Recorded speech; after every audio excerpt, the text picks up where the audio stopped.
안녕하십니까. 지금부터 통일연구원 개원 34주년 기념 학술회의를 시작하겠습니다.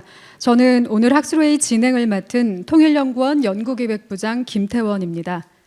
바쁘신 중에도 통일연구원 개원 34주년 기념 국내 학술회의에 참석해 주신 모든 분들께 감사의 말씀 드립니다.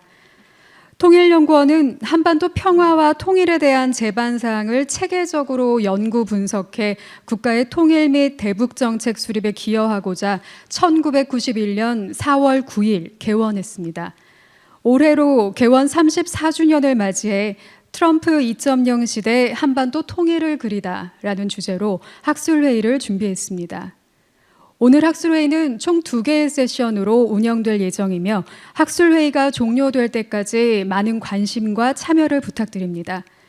아울러 원활한 행사 진행을 위해 소지하고 계신 핸드폰은 꺼두시거나 진동 모드로 전환해 주시면 감사하겠습니다. 행사 진행에 앞서 먼저 국민 의례가 있겠습니다. 모두 자리에서 일어나 단상의 국기를 향해 주시기 바랍니다.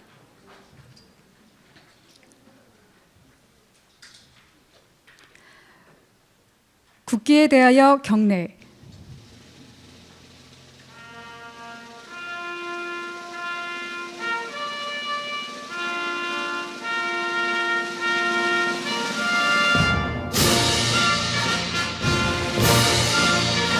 나는 자랑스러운 태극기 앞에 자유롭고 정의로운 대한민국의 무궁한 영광을 위하여 충성을 다할 것을 굳게 다짐합니다.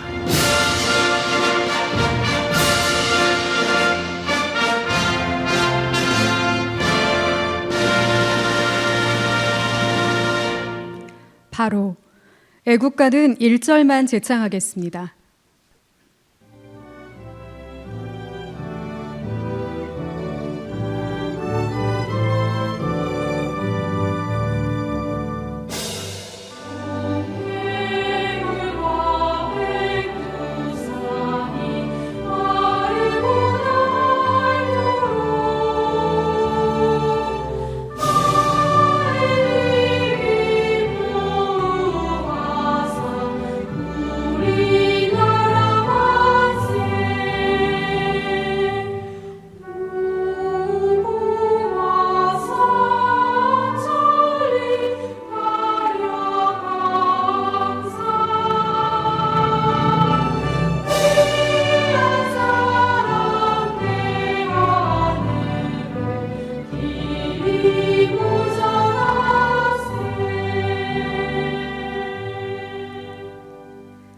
다음은 순국 선열과 호국 영령에 대한 묵념이 있겠습니다. 일동 묵념.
바로 모두 자리에 앉아 주시길 바랍니다.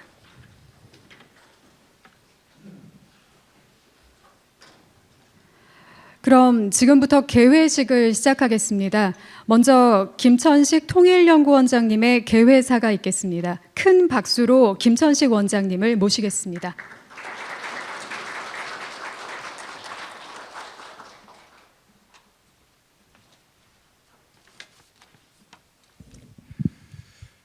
예, 모두 안녕하십니까? 오늘은 통일연구원이 개원 34주년을 기념하는 학술회의를 개최합니다. 사실 외부에서 오신 분들은 모르시겠지만은 아침에 34년 개원 기념식을 개최했었습니다. 그건 우리 통일연구원 구성원들끼리 했고 지금은 외부 손님들까지 같이 모여서 학술회의를 개최하게 됐습니다. 최대석 교수님, 그리고 김병로 교수님, 박재적 교수님, 성기혁 수석연구위원님, 신종호 교수님, 홍석훈 교수님, 존경하는 내외 기빈 여러분, 그리고 학계와 전문가 여러분, 바쁘신 일정에도 불구하고 통일연구원 개원 34주년 기념 학술회의에 함께해 주신 것을 진심으로 감사드리며 환영합니다. 통일연구원은 통일 관련 국가정책 연구기관입니다. 통일연구원은 대한민국의 영토는 한반도와 그 부속도 서로 한다, 그리고 자유민주적 기본질서에 입각한 평화통일을 추진한다는 헌법 규정의 바탕을 두고 서 있습니다. 통일연구원은 격동하는 한반도 주변 정세 속에서 남북관계 개선과 통일에 체계적으로 대비하려는 국가적 필요와 국민적 염원을 안고 1991년 설립됐습니다. 이제 개원 34주년을 맞이하며 오늘 이를 기념하여 학술회의를 개최하게 됐습니다. 매우 뜻깊게 생각합니다. 오늘 개원 34주년을 맞이하여 개최하는 학술회의에 바쁘신 와중에도 이렇게 참석해 주신 전문가 여러분과 또 개원 기념 학술회의에 관심을 가져주시고 많은 분들께서 참석해 주셨는데 대단히 감사의 말씀을 드립니다. 통일연구원은 통일과 북한 분야의 유일한 국책연구기관으로서 34년 동안 통일 대북 정책과 북한 분야에서 뛰어난 연구 성과를 창출하며 국가 정책 추진과 통일 담론 활성화에 기여해 왔습니다. 그동안 이 사명을 묵묵히 수행한 구성원들과 통일연구원을 거쳐간 선배 동료와 통일연구원의 활동을 지원해 준 경제인문사의 연구회와 정부 관계기관, 그리고 통일연구원과 직간접적으로 소통해왔던 모든 분들께 감사의 말씀을 드립니다. 올해는 광복 80주년을 맞이하는 뜻깊은 해입니다. 지난 80년 동안 한반도는 분단과 대립, 협력과 대화를 오가며 역사의 굴곡을 지녀왔습니다. 그리고 이제 우리는 한반도의 미래를 결정할 또 하나의 중요한 전환점을 맞이하고 있습니다. 미국의 대북 정책 변화, 국제 질서의 재편, 남북관계의 향방 등은 향후 한반도 정세에 중요한 영향을 미칠 것이며 이에 대한 철저한 분석과 전략적 논의가 어느 때보다도 필요한 시점입니다. 특히 트럼프 2기 행정부 들어서면서 중국을 봉쇄 압박하겠다는 전략을 분명히 하고 있는 상황에서 대북 정책을 어떻게 전개할 것인지, 그리고 그것이 한반도의 평화와 통일에 어떤 기회와 도전을 가져올 것인지에 대한 논의는 매우 중요합니다. 트럼프 행정부 1기 당시 대북 정책은 전례 없는 정상회담과 협상 시도로 많은 주목을 받았지만 궁극적으로 북한의 비핵화와 관계 정상화에는 한계를 드러내고 말았습니다. 따라서 2기 행정부에서는 어떤 정책 기조를 유지할 것인지, 그리고 한반도 비핵화와 남북관계에 어떤 영향을 미칠 것인지를 면밀히 분석할 필요가 있다고 생각합니다. 또한 광복 80주년을 맞아 한반도의 통일에 의미를 다시금 되새기고 지속 가능한 평화와 공존을 위한 해법을 모색해야 할 것입니다. 환경이 변하고 정세가 어렵더라도 우리는 통일을 이룩하여 제대로 된 나라, 세계 유수의 부강한 나라를 이루고자 하는 우리의 꿈과 노력을 포기해서는 안 된다고 생각합니다.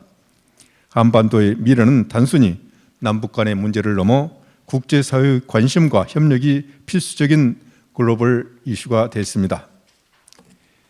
이에 이번 학술회의에서는 미국의 대정책과 국제 정세의 변화 속에서 한반도의 미래를 어떻게 준비해야 할 것인지에 대해 깊은 토론과 연구를 하고자 합니다. 통일연구원은 통일과 북한 관련 세계 유일의 전문 연구기관으로서 그에 걸맞게 치열하게 연구하고 그 결과를 국민과 국제사회에 서비스할 것입니다. 국가정책 수립에 필요한 이론과 데이터를 개발하고 국가정책을 확산하며 국가정책 수립에 대한 건의도 열심히 해나가겠습니다. 개원 34주년을 맞아 통일연구원의 막중한 사명을 되새기며 제대로 일하겠다고 하는 다짐을 우리는 다지고 있습니다. 오늘 학술회의가 그러한 계기로 작용할 것이라고 믿습니다. 다시 한번 바쁘신 중에도 이 자리에 모여주신 많은 분께 감사의 말씀을 드리며 이번 회의가 한반도의 통일을 위한 실질적이고 건설적인 논의의 장이 되기를 기대합니다. 앞으로도 통일연구원의 연구활동에 대하여 많은 관심과 성원을 부탁드리면서 개사에 가름하고자 합니다. 감사합니다.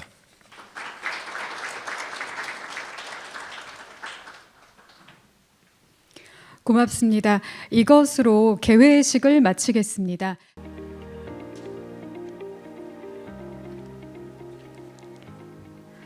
그럼 지금부터 본격적으로 학술회의 제1세션을 시작하겠습니다.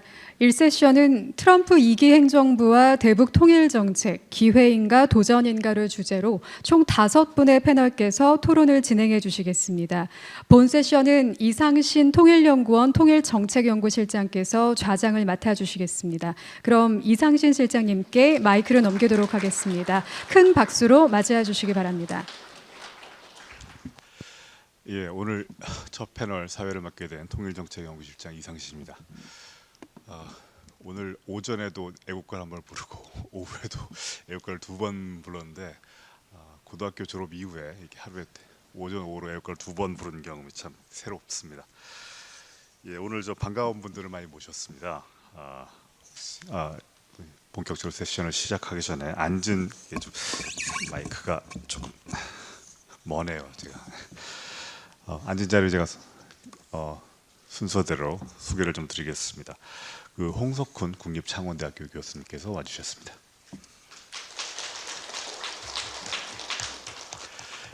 신종옥 한양대학교 교수님께서 와주셨습니다. 네, 박재적 연세대학교 교수님 와주셨습니다. 성기영 국가안보전략연구원 수석연구원께서 와주셨습니다. 김민성 통일연구원 부연구원께서 와주셨습니다. 예, 저희 1세션이 1시간 반 정도 진행될 예정입니다. 개회식이 조금 빠르게 진행이 돼서 10분 정도 시간을 더 확보할 수 있을 것 같습니다. 제가 이 패널이기 때문에 패널 토론이기 때문에 따로 발표는 없고요. 4가지 정도 질문을 미리 정해서 그 패널들께 보내드렸고 토론문을 받았습니다. 그래서 한 분께 제가 이제 질문을 읽어가면서 참석해 주신 패널분들께 의견을 여쭈는 순서로 하겠습니다. 질문 하나당 한 분께서 한 3분에서 4분 정도 짧게 답변을 해주시고 남는 시간에는 이제 자유롭게 토론과 질문을 해주시면은 자연스럽게 이게 다 통일연구원 선후배들이니까 너무 딱딱하지 않고 격식에 얽매이지 않고 자유롭고 활발한 토론이 됐으면 좋겠습니다. 1세션 주제는 트럼프 2기 행정부와 대북 통일 정책, 기회인가 도전인가. 보통 이런 학술회의에서 질문은 답을 알고 있는 상태에서 질문을 해야 되는데 이건 정말 답이 없는 질문이 됩니다. 이거는 이거 누가 알겠습니까만 전문가로서 이게 이런 상황이 참 쉽지 않습니다. 첫 번째 질문은 이 트럼프 행정부에 대한 그런 평가입니다. 평가에 들어가기 전에 기본적으로 남북 관계의 현황에 대해서 한번 여쭤보려고 합니다. 트럼프 2기 행정부는 기존의 국제 질서를 바꾸는 정책을 매일같이 쏟아내고 있습니다. 이것이 우리의 대북 통일 정책에 끼치는 영향을 오늘 논의해 보려고 하는데 우선 그 논의에 들어가기 전에 남북 관계의 현황에 대해서 오늘 참석해 주신 패널 여러분들께서 어떻게 평가하시는지 먼저 말씀을 듣고 그 다음에 세부적인 트럼프 정부의 정책에 대해서 논의로 들어가도록 하겠습니다. 앉은 순서대로 할까요? 그럼 저 홍석훈 교수님께 먼저 그러면은 뭘 또 마시고 계셨구나. 죄송합니다. 천천히 하시고. 예. 네, 다시 한번 반갑습니다. 국립창원대학교 국제관계학과에 있는 홍석훈입니다. 다시 한번 초대해 주셔서 감사 말씀드립니다. 오늘 먼저 시작하기 전에 통일연구원 개원 벌써 34주년이 됐습니다. 그래서 뜻깊은 자리에 이렇게 큰 홀에서 여러 선후배님들 같이 모여가지고 이렇게 얘기할 수 있다는 게 정말 제가 복이 많구나 하는 생각이 듭니다. 지금 시기가 별로 좋지 않고 또 트럼프 위기가 들어서서 여러 가지 관세 거의 전쟁이죠. 뭐 이렇게 상호 관세까지 이런 부가적인 중에서 또 북한 문제가 가장 큰 우리의 이슈가 아닐 수 없고요. 아마 정부가 뭐 두 달 뒤에 바뀌든 안 바뀌든 뭐 누가 되든지 간에 이 통일 문제는 우리가 꼭 챙기고 가야 되고요. 꼭 우리 통일 대 전략에서 가장 중요한 파트라고 생각합니다. 그래서 통일연구원이 가지는 그 위치는 그 어느 연구원보다 중요하다, 저는 그렇게 생각하고 있습니다. 김전식 원장님께서도 말씀해 주셨지만 저희가 어떤 통일을 만들어야 될 것이냐, 또 우리의 미래는 어떻게 만들 것이냐는 가장 중요한 시점에 와 있다, 이렇게 보여집니다. 특히 지금 사회자 선생님께서 질문해 주신 첫 번째, 우리 남북 관계 어떻게 볼 것이냐, 특히 북한 문제를 어떻게 볼 것이냐 문제는 여러분 다 뭐 전문가 선생님들이시니까 뭐 잘 아실 것 같고, 또 제가 뭐 딱히 더 드릴 얘기는 별로 없겠지만 저는 이 국제 관계의 변화, 국제 질서의 변화가 어떻게 될 것이냐는 것이 가장 걱정이 됩니다. 특히 북한은 적대적 두 국가론, 이게 적대적 형용사가 굉장히 중요한데요.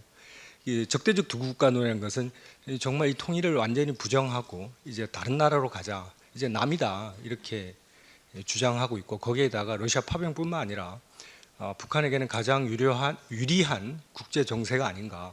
특히 돈도 벌 수 있고, 또 러시아 협력을 통해서, 러북 협력을 통해서 또 작년에 또 협약까지 맺고 전략적 동반자 관계로 결국 우리에게는 안보적으로 상대해야 될 바로 국가가 더 늘어나게 된 것이라는 것입니다. 이런 상황 속에서 미국이 힘이 떨어지고 있고, 또 트럼프 이 들어와서 바로 북한의 이런 적대적 두 국가로는 국제 정세 속에서 날개를 달고 있다는 생각이 자꾸 들어서 굉장히 저는 마음이 되게 좋지 않습니다. 또 북한적 이 공세적 핵 전략은 이제 트럼프 위기가 들어와서 이걸 적극적으로 더 활용할 텐데요. 뭐 뒤에 또 말씀드릴 거기 때문에 그 부분까지는 얘기를 안 드리겠습니다. 먼저 북한의 현실적인 문제는 이제 문을 꽁꽁 닫아놓은 뿐만 아니라 이제는 러시아와의 협력을 통해서 이제 앞으로 안보적으로 중요하게 우리가 다루어야 될 최첨단 무기들이 들어올 수 있다, 기술 개발을 가능할 수 있게 되었다. 뭐 할지 안 할지는 모르겠지만, 러시아가 줄지 안 줄지 모르겠지만, 거기에다 중국도 암묵적으로 지금 북한 문제를 다루고 있지 않고요. 또 이때까지 대북 제재 속에서 북한의 핵 개발을 꽁꽁 어떻게든 우리가 막아보려고 했지만 이 누수 상황이 계속 벌어지고 있다. 국제 글로벌 안보 위기 속에서 그런 부분들이 우리 남북 관계를 진단할 때 가장 우리에게는 좀 불리하고도 또 힘든 역경이 놓여져 있지 않나 하는 생각이 듭니다. 또 제가 마지막으로 또 드리고 싶은 말씀은 바로 영내 북중러의 삼각 구 사회주의권들과 협력하는 바로 권위주의 체제의 확립입니다. 이 부분에 대해서는 우리가 좀 더 짚고 넘어가야 될 것 같은데요. 기존 우리가 디펜딩 챔피언이라고 할 수 있는 우리는 한미일 협력 속에서 이 동북아시아의 국제 질서를 만들어 놓았는데, 여기에 대한 도전 세력이 바로 북한을 중심으로 규합된다는 것은 우리에게 큰 부담이 되지 않을 수 없다는 것입니다. 이런 부분 심각성을 미국에게 계속 전달해야 되고, 우리 정부가 어떻게 됐든지 간에 이 부분들에 대해서 우리 문제뿐만 아니라 미국이 주장하고 있는, 또 유럽이 주장하고 있는 바로 권위주의의 확산, 또 자유주의의 이 확보라는 부분, 민주주의의 쇠락이라는 부분들을 막아내기 위해서는 바로 북한 문제가 가장 핵심적인 문제라는 것을 계속 우리가 리바이벌 시키고 또 인식시킬 필요가 있다 하는 생각이 듭니다. 그래서 저는 짧게 이렇게 말씀드리고 싶고, 이런 국제적 연대를 우리가 어떻게 막아낼 것이냐 하는 것이 앞으로 우리 국제 질서에서 가장 큰 우리의 숙제가 아닐까 하는 생각이 들고, 또 남북 관계도 마찬가지입니다. 이 적대적 두 국가론에 우리가 어떻게 대응할 것이냐 하는 문제가 가장 우리의 통일 문제뿐만 아니라 대북 정책을 수립할 때 가장 현안이 돼야 되고, 이 부분들을 뭘로 깰 것이냐, 그리고 우리가 주장할 수 이때까지 지켜왔던, 또 우리가 추구해야 될 문제들을 어떻게 우리가 세대 간 갈등과 남남 갈등을 극복해 가면서 우리의 밝은 미래를 만들 것이냐는 것은 바로 통일 정책과 직결된다, 이렇게 저는 생각하고 있습니다. 네, 이상으로 마치겠습니다. 네, 감사합니다. 네, 감사합니다. 그 한미일에 대응하는 북중러 삼각 동맹이 부상하고 있고 이것의 위험성을 계속 미국에 주지시켜 가지고 여기에 대한 대응책을 마련해야 한다. 뭐 이런 말씀을 해주셨습니다. 다음으로 그러면 신종호 교수님께 한 말씀 부탁드리겠습니다. 네, 안녕하십니까. 신종호입니다. 오늘 34주년 기념 학술회의에 초청을 해주셔서 원장님이야 우리 직원 여러분들, 우리 선후배 동료 여러분들 감사드립니다. 제가 지금 연구원을 떠난 지 한 3년 돼 가는데요. 한 30년 된 것 같습니다. 우리 새로운 박사님도 인사를 저한테 하시는데 잘 모르는 분도 많고요. 그리고 우리 연구원님들도 많이 변해서 상당히 자주 못 왔다라는 생각이 좀 들어서 오늘 다시 한번 뵙게 돼서 반갑습니다. 오늘 제가 좀 몇 가지 말씀을 드릴 부분은 남북관계 평가인데요. 우리가 남북관계가 과거에 비해서 아니면 3년 전에 비해서 뭐 5년, 8년 전에 비해서 어떤 식으로 바뀌었냐를 볼 때 이 남북관계를 둘러싼 전략 환경이 어떤 식으로 변했느냐를 좀 볼 필요가 있을 것 같습니다. 그 전략 환경을 볼 때는 뭐 미중 관계라는 국제 질서 변화도 있겠지만 남북 관계, 특히 북한 자체의 변화, 특히 정체성 변화 부분들도 참고를 해야 되지 않을까. 최근에 북한 스스로가 사실상의 핵보유국이라는 그런 정체성을 가지고 러시아 관계, 북한 관계, 미국 관계를 조율을 해 나가고 있다는 생각이 들어서 양자 관계 측면에서도 봐야 될 것 같고요. 그다음에 이제 개인적인 요인들도 있는 것 같습니다. 그러니까 북한의 지도자, 한국의 지도자들, 그리고 북한 주민들, 한국 국민들이 북한을 바라보는 북한 주민들이 한국을 바라보는 인식들도 이 남북 관계에 영향을 주고 있다라고 생각이 듭니다. 크게 세 가지 정도 제가 좀 토론문 비슷하게 작성을 했는데요. 첫 번째는 3년 전, 8년 전과 비슷하게 냉각 상태, 긴장 상태가 계속적으로 반복되고 있는 것 같다라는 생각이 듭니다. 결국에는 적대적 두 국가부터 시작해서 북한의 변화뿐만이 아니라 남한 내부에서, 우리 내부에서도 북한에 대한 어떤 인식이 좀 변화의 모습을 보인 것 같습니다. 그래서 남북 관계가 지속적으로 긴장 국면은 트럼프 행정부의 출범과 상관없이 남북간 긴장 국면은 좀 지속될 가능성이 높다라고 생각이 들고 있고요. 그다음에 이제 구조적인 측면에서 미중 전략 관계, 전략 경쟁이라는 어떤 그 구조화, 장기화 추세가 있습니다.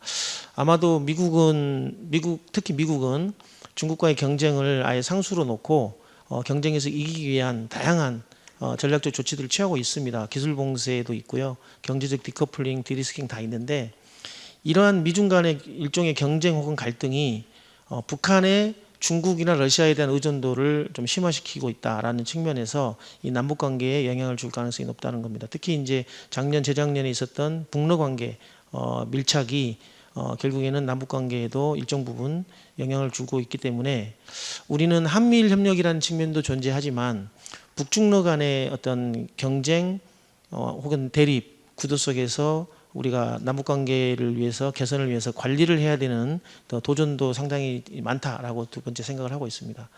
근데 이제 세 번째는 남북관계 개선을 위한 그 기회도 있는 것 같습니다. 뭐 제한적이긴 하지만 일종의 트럼프 행정부가 우리가 잘 알고 있듯이 거래 중심적 외교라 그래서 어떤 그 협상을 중시하고 있고 거래 중심적 외교를 한다고 한다면 분명히 트럼프 행정부에서 북한과 협상 가능성을 저희가 배제할 필요는 없을 것 같다 생각이 듭니다. 그래서 이런 게 그 우리 정부가 어떤 방식으로 역할을 할 것이냐, 기존의 전임 정부, 현 정부에서 했던 역할과 다른 제한적이긴 하지만 남북관계 개선을 위한 어떤 노력을 할 수 있는 기회도 분명히 존재한다라고 생각을 합니다. 그래서 이 기회를 어떤 방식으로 활용할 것이냐가 이제 앞으로 남은 관건이다라고 생각을 합니다. 예, 이상입니다.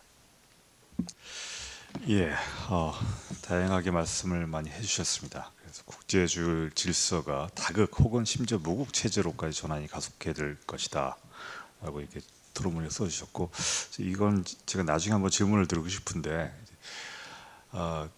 한미일 간의 안보 협력이 강화되어야 되는 반면에 또 트럼프의 이런 접근 방식이 한미 간의 어떤 갈등을 강화시킬 그런 어떤 견인하면서 또 동시에 저 갈등 관계가 동시에 있을 수 있는 그런 관계인데 이런 딜레마 속에서 우리가 어떻게 처신해야 될지 그런 문제가 굉장히 중요해질 것 같습니다. 그 부분에 대해서는 제가 나중에 그 토론 시간에 신종원 교수님께 다시 한번 질문을 드리도록 하겠습니다. 예, 그럼 앉으셔서 계속 하시죠. 예, 박재혁 교수님 부탁드리겠습니다. 네, 이상식 박사님 감사드립니다. 통일연구원 34주년 생일 축하드리고요. 또 뭐 오비로서 이 회의에 초청받게 돼서 무한한 영광으로 생각합니다. 첫 번째 질문과 관련해서 남북관계 현황이 어떠냐 여기에 대한 평가를 말씀을 주셨는데 뭐 우리가 다 아는 것처럼 그 양자 현황은 지금 거의 없기 때문에 현황에 대해서는 말씀드릴 것이 뭐 거의 없을 것 같습니다. 그럼에도 불구하고 그 현황을 규정하는 앞에 두 분 선생님께서 말씀 주신 것처럼 국제관계에서는 지금 커다란 변화가 일어나고 있다. 그래서 겉으로 보기에는 남북관계 평온한 것 같고 아무 일도 없는 것 같지만 그 밑에서는 남한과 북한이 서로 그 정지 작업을 하고 있다. 큰 변동이 있다라고 볼 수 있을 것 같습니다.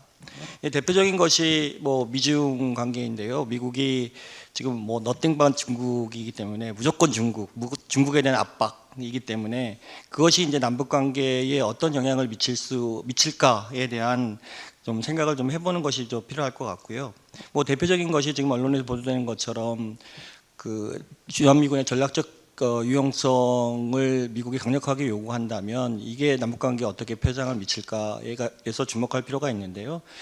뭐 전시작전권을 우리한테 이제 미국은 그 빨리 이양을 하려고 할 것이고 그 관계에서 우리가 전시작전권을 이양받는 과정에서 또 이양 그 논의 가는 과정에서 북한과의 어떤 안보 관계를 어떻게 펼칠까에 대한 그 준비를 우리가 해야 될 거라고 볼 수 있고 그것이 한국으로서 이제 굉장히 현안이라고 볼 수 있습니다. 이게 북한뿐만 아니라 이제 중국과의 관계에서도 현안이 될 수 있는데요. 주한미군 전략적 유용성뿐만 아니라 이제 평택 기지를 강화하는 과정에서 과연 그 대만 사태에 대비할 수 있는 어떤 그 전략적 무기 같은 거를 우리 그 평택 기지에 가져오고 온다고 했을 때 우리가 어떻게 대응해야 될까? 뭐 이런 것들을 좀 생각할 필요가 있을 것 같습니다. 중국은 지금 러시아와 북한에 긴밀하게 밀착하기 때문에 또 북한과 미국 간의 대화 가능성이 지금 얘기가 되고 있기 때문에 아마 중국은 북한을 이제 굉장히 관리하려고 할 것 같고요. 실제로 뭐 일부에서는 현재 북한과 중국 간의 그 접촉이 뭐 증가하고 있다라고 보시는 분들도 많이 있는 것 같습니다. 특히 이제 올 그 연말에 그 우리 경주 그 APEC의 시진핑 주석이 올 가능성이 이제 높아지고 있는 가운데서 뭐 그렇게 되면 이제 중국도 이제 북한에 대한 관리의 필요성을 이제 더욱 느낄 것 같은데요. 항상 뭐 그 시진핑 주석이나 고위층이 한국에 올 때는 그 전에 그에 상응하는 인사를 이제 북한에 보냈으니까요. 그래서 중국과 북한과의 관계를 또 우리가 예의주시해서 볼 필요가 있고 그것이 남북관계에 미치는 현황에 대해서 잘 생각할 필요가 있을 것 같다라고 생각합니다. 러시아의 경우도 지금 북한과 러시아가 이제 밀착을 하고 있는데 러시아 우크라이나 전쟁이 종전이 되건 뭐 정전이 되건 휴전이 되건 간에 이제 러시아 지역이나 또 러시아가 차지한 우크라이나 땅이나 재건을 이제 해야 될 것 같은데 뭐 유럽 국가는 들어갈 가능성이 없을 것 같고요. 러시아 쪽으로. 그렇기 위해서는 이제 한국이 필요할 것 같고 뭐 경협의 창에서도 한국이 필요할 것 같아서 북한과 러시아와의 그 밀착 관계 속에서 우리가 러시아와의 관계를 어떻게 움직임으로써 이 남북 관계에 어떻게 영향을 미칠까 뭐 이런 것들을 생각해 볼 시기가 왔다라고 생각합니다. 정리해서 말씀드리면 북한의 두 국가 적대론 또 한국의 탄핵 국면에서 남북관계 이제 양자 현황은 거의 없었지만 그 밀밑에서는 양자 현황을 규정하고 있는 앞으로 규정할 수 있는 국제관계에서는 지금 커다란 변화가 일어나고 있다라고 평가할 수 있겠습니다. 예, 감사합니다. 국제관계에서 커다란 변화는 지금 뭐 모든 사람이 다 인정할 수밖에 없는 그런 상황인 것 같습니다. 계속해서 섬기영 박사님 부탁드리겠습니다. 네, 감사합니다. 국가안보전략연구원의 섬기영입니다. 통일연구원 개원 34주년 다시 한번 축하드리고요. 앞으로 더 큰 발전이 있기를 기원한다는 말씀을 다시 한번 드립니다. 앞에 세 분께서 이제 남북관계와 한반도를 둘러싼 국제적인 그 환경과 맥락을 연관지어서 말씀을 해주셨는데, 제가 준비했던 토론문은 이제 북한의 계산법과 메시지 이런 부분들을 좀 중심으로 살펴봤는데요. 좀 보완이 되지 않을까 하는 기대가 있습니다. 지금 남북관계 현황을 어떻게 수적으로 평가하기는 되게 어려운 상황인데, 박근혜 정부 시기에 북한이 이 4차 핵실험을 했을 때 우리 정부가 개성공단의 가동을 전면 중단한 적이 있었고, 거기에 따라서 북한이 통신선을 차단한 적이 있었습니다. 근데 그때 이제 기록을 찾아보니까 2년이 채 안 되는 기간, 1년 11개월 동안 그 남북 간의 연락 채널이 전혀 가동하지 않는 그런 상태였었더라고요. 현재의 그 남북 간 연락 채널 두절 상태가 2023년 4월 이후부터 지속되고 있습니다. 그러니까 2년간 지속이 됐고, 이 남북 간의 연락 채널이 개설된 뒤로는 아마도 가장 긴 기간 남북 간의 연락 채널이 단절되어 있는 것 같습니다. 남북 관계를 평가할 때 지금 표면적으로는 이 북한의 적대적 두 국가 선언을 가운데에 놓고 그것을 중심으로 많은 논의가 진행되고 있는데, 남북 관계의 전체적인 그림을 보려면 조금 더 시간을 거슬러 올라가서 2019년 하노이 노딜 이후에 북한의 어떤 태도라든가 메시지를 좀 살펴보는 게 필요할 것 같습니다. 북한이 2019년 말에 전원회의를 통해서 이른바 이제 정면 돌파전을 선언을 했는데, 그 정면 돌파전을 선언했을 때 노동신문에 등장한 표현은 이런 겁니다. 2020년 1월 1일자인데요. 당은 간고하고도 장구한 투쟁을 결심했다라고 하는 대목이 나옵니다. 그래서 그 이후에 지금까지의 남북관계는 북한이 2020년 1월 1일 날 표현하고 있는 이러한 장구한 투쟁의 결국 연장선상에 서 있다라는 것을 저희가 좀 인식할 필요가 있을 것 같습니다. 그리고 그 이후에 대남 관계를 대적 관계로 전환했고, 2019년 말 전원회의에서 정면 돌파를 선언을 할 때 기본 전선은 경제 전선이었는데, 그 경제 전선에서의 방법론이라고 하는 것은 자력갱생이었죠. 자력갱생이라고 하는 것은 결국 2018년 판문점 회담과 9.19 정상회담을 통해서 다양한 분야에서 많이 합의했던 남북 간의 그 협력 사업, 특히 경협 사업에 대한 기대를 완전히 접고 거기에 연연하지 않겠다라는 의지를 담은 내용이라고 생각을 합니다. 이 정면 돌파전을 전후해서 금강산 그 관광시설 철거 지시와 또 개성 남북 그 연락사무소 폭파가 있었는데, 남북 연락사무소를 폭파했을 때도 제가 통전부 대변인 담화를 한번 찾아봤는데요. 이런 표현이 나옵니다. 남측과의 일체 접촉 공간들을 완전 격폐하겠다는 결정적 조치들을 오래전부터 생각하고 있었다. 오래전부터 생각하고 있었다. 이것이 개성 남북 연락사무소 폭파가 단순히 표면적으로 드러난 것처럼 일부 탈북자 단체들의 그 대북 전단만을 문제 삼아서 충동적으로 폭파한 것은 아니었다라고 하는 맥락을 읽을 수가 있을 것 같습니다. 그 이른바 적대적 두개 국가론에 대해서도 북한은 이미 8차 당대회 문헌을 통해서 한반도에서의 통일은 아득히 멀어져 갔다라는 이제 그 선언을 한 바가 있고요. 이때부터 우리 국가 제일주의를 공식적으로 그 세일즈하기 시작했습니다. 이런 맥락들을 이제 종합을 해보면, 지금 적대적 두 국가 선언 이후에 남북 관계를 북한이 전술적 차원에서 일정한 정책 조정의 그 움직임으로 보기보다는 적어도 북한이 이야기한 대로 장구한 또는 오랫동안 몇 년 동안 준비해왔던 이런 전략적 노선의 전환으로 보아야 하지 않겠는가 하는 생각을 하고요. 이런 점에서 본다면 남북관계 개선의 모멘텀을 지금 당장 찾기는 대단히 어렵다는 결론에 이르지 않을 수 없고, 또 북한의 그 적대적 두 국가 노선이 지금 법률적으로 또는 제도적으로 공고화되고 있는 모습들이 소리내지 않고 드러내지 않고 진행되고 있기 때문에, 아마도 이것이 이제 내년도 9차 당대회를 통해서 어떤 모습으로 드러날지 저희가 관심 깊게 지켜봐야 되겠습니다마는, 이러한 부분들을 종합적으로 고려하면서 트럼프 행정부 2기 시대에 우리의 남북관계에 대한 판단, 그리고 대북 정책에 대한 얼개들을 준비해 나가는 것이 필요하다, 이런 말씀을 우선 드리겠습니다. 예, 감사합니다. 북한의 적대적 이국가론이 단순한 전술적인 변화라기보다도 상당히 오랜 기간 동안 준비한 전략적이고 근본적인 변화다. 그래서 앞으로도 상당 기간 남북 관계의 어떤 그 정체가 예상이 된다라는 좀 우울한 전망을 해주셨습니다. 예, 김민선 박사님 부탁드리겠습니다. 네, 안녕하십니까. 통일정책연구실의 김민성입니다. 오늘 개원 기념 학술회의에 이렇게 전현직 연구원 선생님들 그리고 전 직원분들 모시고 말씀을 드릴 수 있는 기회가 생겼는데요. 굉장히 영광스러우면서도 굉장히 좀 부담스럽습니다. 사실 이상진 실장님께서 4개의 질문을 주셨는데 4개의 질문을 답을 이렇게 써나가다 보니까 가장 많이 언급한 표현들이 좋지 않다, 어렵다, 불확실하다, 불안정하다 뭐 이런 표현들이었습니다. 그러니까 그 하나 어느 것도 지금 이제 그 콘크리트하게 말씀을 드리기가 어려운 상황에서 이런 회의를 하게 됐는데요. 이제 그럴수록 더욱더 저희가 이제 원칙을 가지고 여러 가지를 많이 준비해야 되지 않을까라는 생각도 한편으로는 해봤습니다. 남북 관계 관련해서 이미 많은 선생님들께서 표현을 다 그 설명을 잘 해주셨는데요. 특히 2019년 하노이 회담 결렬 이후에 뭐 경색 국면이 뭐 계속 유지되고 있고 심화되고 있고 특히 2023년 12월 그 교전 중인 적대적 두 국가로 지명하면서 통일하지 않을 것임을 계속 강조하고 있는 부분은 너무나 다 잘 아시는 부분이라고 생각합니다. 그러나 동시에 이것을 과연 정말 반통일로만 해석해야 하는가?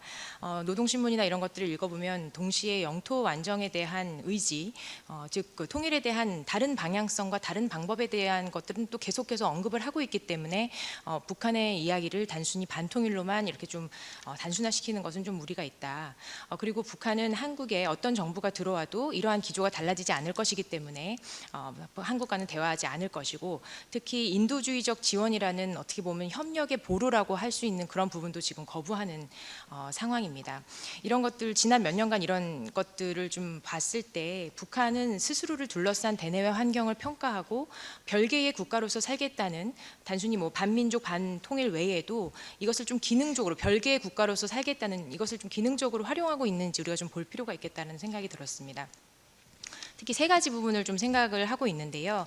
요거는 앞서 선생님들께서 말씀하신 부분이 조금 겹쳐지는 부분도 있는데 우선 이 적대적 두 국가 노선에 대한 전략적 셈법이 저도 성경 박사님 말씀처럼 단순히 그 아주 그냥 단기간에 어떤 전술적 차원이 아니라 긴 호흡을 가진 전략적인 선택이라고 생각합니다. 우선 첫 번째로 적대적 국가라고 해서 적대라는 그것을 강조함으로써 북한이 생존을 침해하는 외부 위협을 영구적으로 상정하겠다. 그렇기 때문에 이러한 적대적 대상에 대한 위협, 우리가 위협 행동을 하는 것이라든가 군사적인 행위를 하는 것, 그리고 나아가서 핵 개발이라든가 핵 보유의 정당성도 우리가 이 위협적인 적대적인 국가가 존재하기 때문에 가능하다라는 좀 정당화의 틀로서 활용하는 부분이 있다라고 생각합니다. 그게 첫 번째고요. 두 번째는 또 남북을 별개의 두 국가로 디파인함으로써 남북이 사실은 지난 70년간 지속해서 체제 경쟁을 해왔고 북한의 입장에서는 이러한 체제 경쟁에서 우위를 확보해야 보다 안정감을 느낄 텐데 이것이 계속 정치, 군사, 사회, 특히 이제 문화적으로도 계속 이제 쉽지가 않은 상황이 됐기 때문에 이것을 오히려 역으로 우리는 별개의 국가, 신경 쓰지 않아도 되는 국가라는 이제 논리를 확보하려고 한다는 겁니다. 그래서 그것이 이제 두 번째가 될 것 같고요.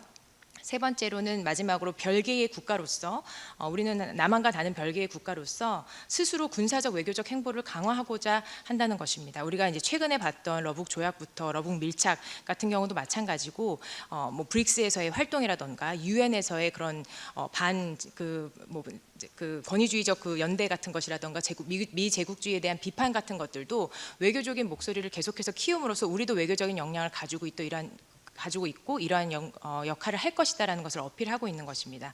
동시에 이런 것은 한편으로는 미북 협상에도 적용이 될 수 있을 것 같습니다. 미국과 북한이 대화를 새롭게 해 나가는 데 있어서 한국을 신경 쓸 필요가 없다. 우리는 다른 국가이기 때문에 별개의 국가로 우리는 하고자 하기 때문에 거기에 대해서 미국이 신경 쓸 필요가 없다라는 메시지도 한편으로는 갖고 있는 게 아닌가라는 생각이 들었습니다. 그래서 이러한 전략적 생법을 봤을 때 남북관계 경색 국면은 굉장히 강력한 드라이브가 있지 않는 한, 특히 강력한 외부적인 무슨 변수 같은 것들이 작용하지 않는 한 환경 변화를 쉽게 기대하기 어려운 상황으로 보입니다. 네. 예, 감사합니다. 주로 북한의 그 적대적 두 국가론의 의도 그리고 앞으로의 그 전망 그리고 이제 그것이 남북 관계에 가져올 파장 같은 것을 좀 분석을 해주셨습니다. 지금 5분께서 공통적으로 말씀하시는 것이 어떻게 보면 좀 이제 한반도의 운명이라는 것이 아직까지도 21세기가 시작된 지 4분의 1이 지난 이 시점에서도 사실은 국제 관계의 변화에 종속 변수가 될 수밖에 없다는 점이 좀 굉장히 아쉽긴 합니다. 근데 그걸 또 현실이니까 받아들일 수밖에 없다고 좀 생각이 되고요. 이 남북과의 현황을 지금 말씀해 주셨고 거기에 덧붙여가지고 그렇다면 지금 우리가 무엇을 해야 되느냐? 한국 정부의 공식적인 통일 방안은 아직도 사실 통일연구원의 출범과 같이 괴를 했던 민족공동체 통일 방안을 저희가 한번 다시 그 의미를 다시 한번 되새겨 봐야 될 것 같습니다. 한국의 공식적인 통일 방안은 아시다시피 민족공동체 통일 방안입니다. 통일연구원에 계시면 거의 자다가 깨어나서도 이걸 다 얘기하실 수 있을 것 같습니다. 근데 이 민족공동체 통일 방안이 새로운 국제 정치의 틀 속에서 그 의미가 무엇인지를 다시 평가해 봐야 될 것 같습니다. 민족공동체 통일 방안의 패러다임에 기초했던 정책의 공과를 어떻게 생각하시는지, 그 정책들이 북한의 변화를 이끌어내는데 얼마나 효과적이었다고 생각하시는지 여쭤보겠습니다. 그리고 민족공동체 통일 방안에서 반성할 점과 개선할 점이 무엇인지도 말씀해 주시면 감사하겠습니다. 순서를 시계 방향으로 했으니까 반시계 방향, 고도리 방향으로 한번 가볼까요? 예. 김인삼 박사님 먼저 부탁드리겠습니다. 네. 사실 급변하는 국내 환경을 고려해서 민족공동체 통일 방안의 수정 보완 논의가 활발하게 작년 재작년 같은 경우에 있었습니다. 그러나 결과적으로는 핵심 가치와 비전을 계승 발전하는 기조로 연속성을 강조하는 게 중요하다라고 이제 결론을 냈는데요. 사실 94년과 2024년 작년을 기준으로 봤을 때 이 30년의 간극에서 민족공동체 통일 방안이 나온 것, 그리고 이것에 대한 수정 보완에 대한 의지 같은 것들이 나왔던 것은 우리가 처한 대내외 환경이 너무 30년 전과 다르다라는 문제 의식이 있었습니다. 특히 94년도에 이제 대외 차원에서는 탈냉전 시기였고, 지금 현재는 이제 전략 경쟁이 심화되는 시기로서 통일 과정에서 어떻게 보면 제일 중요한 국제 협력을 견인할 수 있는 국제 사회의 이제 그 지지를 얻을 수 있는 기반을 좀 확보하는 게 쉽지가 않다라는 점이 좀 변화된 상황이었고요. 대내 차원에서는 이제 통일 지지도가 무려 탈냉전 시기에 이제 독일이 통일되고 그 직후의 시기를 보면 거의 98%에 달하는 통일 지지도가 있었는데, 지금은 너무나 잘 아시다시피 굉장히 낮아지는 그런 상황, 그리고 정치적으로도 초당적인 협력을 이렇게 통일 방안에서 이뤄내기 어려운 그런 상황들이 있었습니다. 그리고 마지막으로 이제 앞선 세션에서도 말씀드렸지만 북한이 어떻게 보면 통일의 대상인 남쪽을 적대시하고 핵무기 보유로서 이제 그것을 이제 다시 활용하려고 하고, 이런 두 국가론이 진행되고, 이러한 것들을 봤을 때 우리가 지난 30년 동안 너무나 많은 변수들이 생겼는데 민족공동체 통일 방안이 이것을 담지 못했다, 이러한 언급들이 있었고 평가들이 있었습니다. 그런데 이러한 통일 환경이 녹록치 않은 상황이라는 것은 이제 모두가 공감대를 가지는데, 이러한 주어진 환경을 변화시킬 만한 동력이 사실 크지 않은 것도 사실입니다. 그래서 그러한 차원에서 본다면 더욱 중요한 것은, 이건 작년에 제가 박주하 박사님 과제를 같이 하면서 이제 나왔던 결론인데요. 어떻게 보면 주어진 환경의 변화보다 더 중요한 것은 어떻게 보면 가치와 비전으로서 우리가 통일을 우리가 포기할 게 아니라면 가치와 비전으로서 우리가 지향해야 한다는 점을 좀 공고히 하는 것이 중요하다. 민족 공동체 통일 방안이 담고 있는 무슨 인간 중심의 자유주의를 바탕으로 해야 된다라던가 자주 평화 민주 같은 원칙들을 우리가 수호해야 된다라는 것. 그래서 그런 것들을 계속 강조를 하고 함으로써 큰 골격을 유지하되 정부별 대북 정책을 구체화하는 방안들이 더욱더 현실적이겠다. 이 민족공동체 통일 방안을 이제 없애기가 쉽지가 않기 때문에요. 그래서 그리고 그 한편으로는 또 이러한 것이 우리의 통일에 대한 의지와 일관된 입장을 견지한다는 메시지로서 북한뿐만이 아니라 국제사회에도 전달될 수 있는 부분이 있다라고 보기 때문에 방금 말씀드린 것처럼 이제 큰 틀에서는 민족공동체 통일 방안이라는 것들을 유지하면서 원칙을 가지고 시대의 흐름에 맞게 정부별 정책 차원에서 조정하는 것이 바람직하지 않을까라는 생각을 가지고 있습니다. 예, 여기까지 하겠습니다. 예, 계속 그냥 이어가시죠, 성경 교수님. 네, 사실은 사전에 보내주신 질문 중에서 제가 이 두 번째 질문, 이 민족공동체 통일 방안에 대해서 조금 속된 표현으로 뜨악하다라는 생각을 갖게 됐었어요. 이 사회자께서 설정하신 아젠다에 뭐 시비를 거는 건 전혀 아니고요. 작년, 그러니까 2024년에 통일부에서 업무 보고를 하면서 민족공동체 통일 방안을 정확하게 수정 보완하는 작업을 하겠다라고 이제 업무 보고를 했고, 그 결과로 민족공동체 통일 방안 자체는 손을 대지 않되 8.15 통일 독트린이라고 하는 새로운 통일 비전이 이제 나왔죠.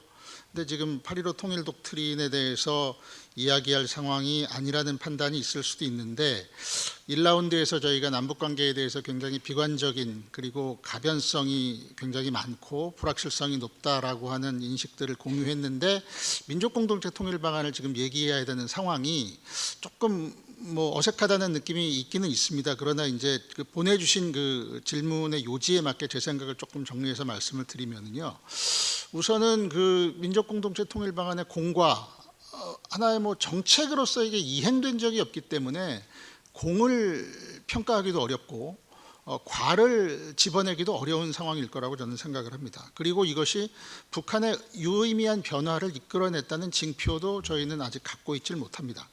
그러나 지난 30년 동안 여야 그리고 진보 보수 세대를 떠나서 우리가 공유할 수 있는 하나의 대북 정책의 비전을 이만큼 갖고 왔다는 것 자체는 대단히 큰 성과라고 생각을 합니다.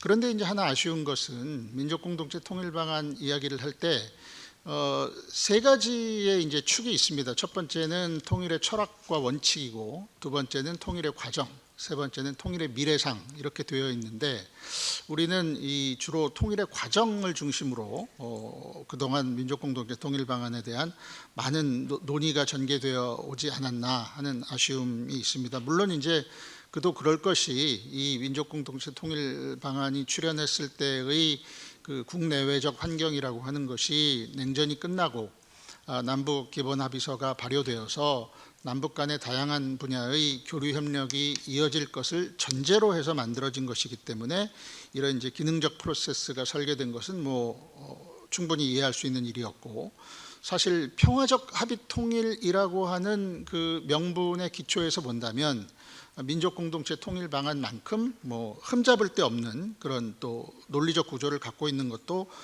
쉽지 않다고 봅니다. 그러나 이제 북한이 이 적대적 두 국가론을 고수하는 범위 내에서는 이 민족공동체 통일 방안이 아무리 잘 설계되어 있다고 하더라도 이것이 이 말하자면 형해화된 형태로 존재하거나 또는 현실성을 가질 수 없기 때문에 조금 더 이것을 업그레이드하는 문제에 대한 고민은 저희가 필요할 것 같습니다.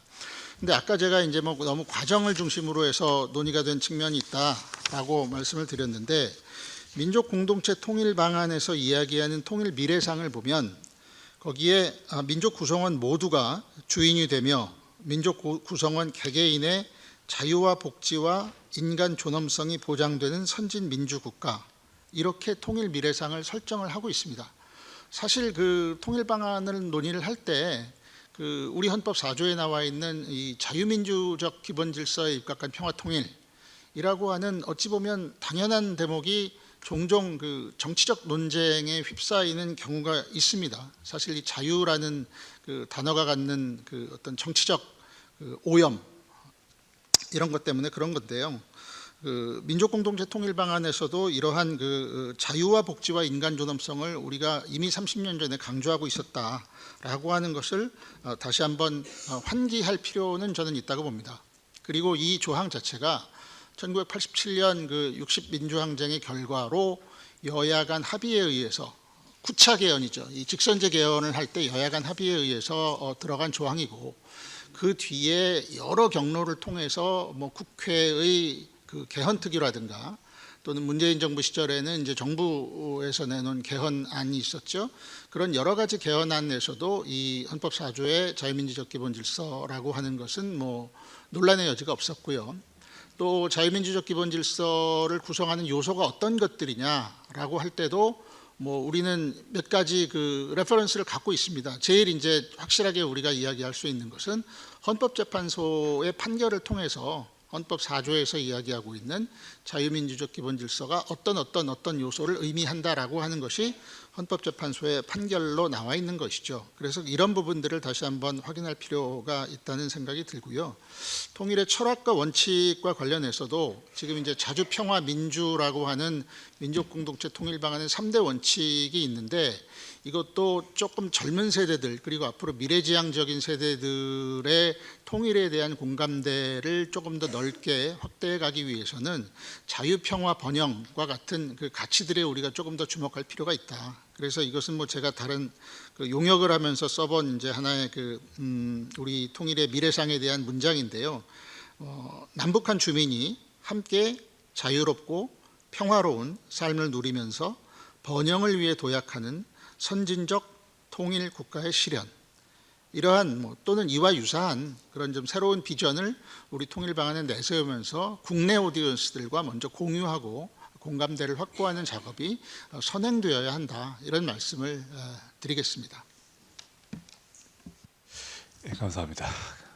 뭐 뜬금없다는 부분은 이해는 합니다만, 북한의 적대적 이웃 국가론을 얘기하고 말씀하신 것처럼 이것이 쉽게 어떤 뭐 프로파간다가 아니라 어떤 전략적인 변환이라고 이해가 되는 상황에서 저희가 그렇다고 해서 저희 통일연구원과 한국 정부의 공식적인 통일 방안인 민족공동체 통일 방안을 그냥 폐기할 수도 없는 것이고, 이것을 어떻게 해야 되는가, 여기에 대해서 재평가를 어떻게 해야 되는가, 뭐 거기에 대한 고민과 또 그것을 여쭤보기 위한 그런 의도라고 좀 이해를 해주셨으면 감사하겠습니다. 박재규 교수님 부탁드리겠습니다. 네, 그 두 분, 김민수 박사님, 성기영 박사님 다 말씀을 주셔서 제가 거의 생각이 비슷하기 때문에 추가로 말씀 길게 드릴 거는 없을 것 같고요. 김민수 박사님 말씀하신 것처럼 우리가 8.15 통일 독트린 만들 때 민족 공동체 통일 방안을 계승을 하느냐 수정을 하느냐는 논란이 많았는데, 이제 계승 발전시키는 걸로 그 방향은 정해져서 8.15 독트린이 나왔던 것 같습니다. 그런데 민족 공동체 통일 방안도 다 아시는 것처럼 이제 3단계 방안이고, 화해협력, 남북연합, 통일국가 완성이고, 8.15 통일 독트린도 이렇게 자세히 살펴보면 이것도 3단계라고 볼 수 있을 것 같습니다. 먼저 북한의 변화를 유도하고, 그 다음에 변화되고 민주화된 북한과 이제 협력과 통합을 하고, 그 다음에 통일한 대한민국의 이제 위대한 모습을 제시하는 이런 거의 유사성이 있는 3단계라고 볼 수 있을 것 같은데요. 이런 측면에서 민족공동체 통일 방안, 8.15 통일 닥트린 모두 지금 1단계인 화해협력이 되지 않은 상태에서 2단계, 3단계 화해협력이 된 상태의 어떤 미래상을 제시하는 것이 얼마나 의미가 있느냐에 대한 비판을 받아온 것이 사실이라고 생각을 합니다. 특히 우리가 이 8.15 통일 독트린을 작년에 이제 통일부에서 국제사회에 많이 소개하고 우리를 지지하게끔 여러 가지 행사도 하고 그랬었는데요. 이게 과연 국제사회에서 얼마나 먹힐 수 있을까에 대해서는 우리가 조금 더 생각할 필요가 있을 것 같습니다. 지금 1단계가 아무것도 안 되는 상황에서 2단계와 3단계를 얘기를 하는 것이 얼마나 의미가 있을까? 그렇다면 이제 우리가 다음 정부에서 통일 독트린을 만들 때는 이런 미래상 이런 것보다는 이 1단계에서 우리가 뭘 할 수 있을까에 대한 것에 조금 더 초점을 맞추는 것이 좋지 않을까라는 생각을 해봤습니다. 이 국제사회에서 설득을 할 때 이 2단계, 3단계 남북이 화해 협력이 이루어진 상태에서 남북 간의 협력 통합과 통일 한국 중간 단계가 있을 수도 있을 것 같은데요. 이런 것들이 그런 것을 논의하는 것이 제 1단계인 남북 간의 협력과 화해를 이끌어가는데 어떤 도움이 될 수 있을까를 얘기하는 것이 오히려 더 현실적이다. 그러니까 해외에 나가서 통일 독트린을 얘기할 때 우리의 미래상을 얘기하는 것보다는 그런 것을 설정하는 것이 지금 우리 남북이 화해 협력을 이끌어내는데 어떤 도움을 줄 수 있을까? 그런 측면에서 그런 국가들이 어떻게 도움을 줄 수 있을까를 얘기하는 것이 훨씬 효율적이고 현실적이라고 볼 수 있을 것 같습니다. 또 북한에 대해서 정보를 유통하는 과정에서도 지금 북한이 뭐를 잘못하고 있다 이런 것도 굉장히 북한 우리 쪽으로 이제 통일 담론을 이끌어오는데 굉장히 유리해 보이지만 거기에 더불어서 이 2단계 상황에서 3단계 상황에서 이제 북한 주민들이 얼마나 혜택을 받을 수 있을까를 보여주는 것이 이제 굉장히 더 중요할 것이다라고 생각을 하고 그런 측면에서 우리 통일 외교의 대상도 뭐 미국, 일본 이런 국가도 중요하지만 북한처럼 그 권위주의 체제에서 벗어나서 뭐 시장 경제를 채택하고 민주화를 이루면서 발전상을 이루었던 국가들 그러면서 이제 북한과 그 상당한 그 교류가 있는 국가들에게 우리의 통일 외교를 집중하는 것도 이제 필요할 것이다. 예를 들면 베트남이나 뭐 중국이나 뭐 이런 국가들의 우리의 통일 외교를 조금 더 집중하는 것이 필요할 것이다라는 생각을 해봤습니다.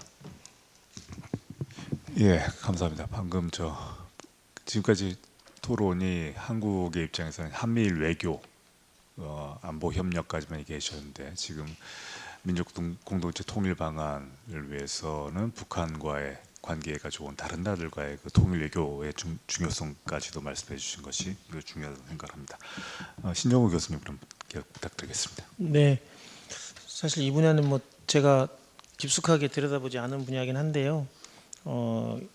오히려 그게 객관적으로 이 통일 방안을 평가할 수 있는 또 계기가 될 수도 있다는 생각이 들었습니다. 민족공동 통일 방안의 가장 장점은 제가 알기로는 여야 합의에 의해서 지금까지 한 번도 그거에 대해서 의견이나 이견이 제시되지 않았던 지속성이라고 생각을 하는데요.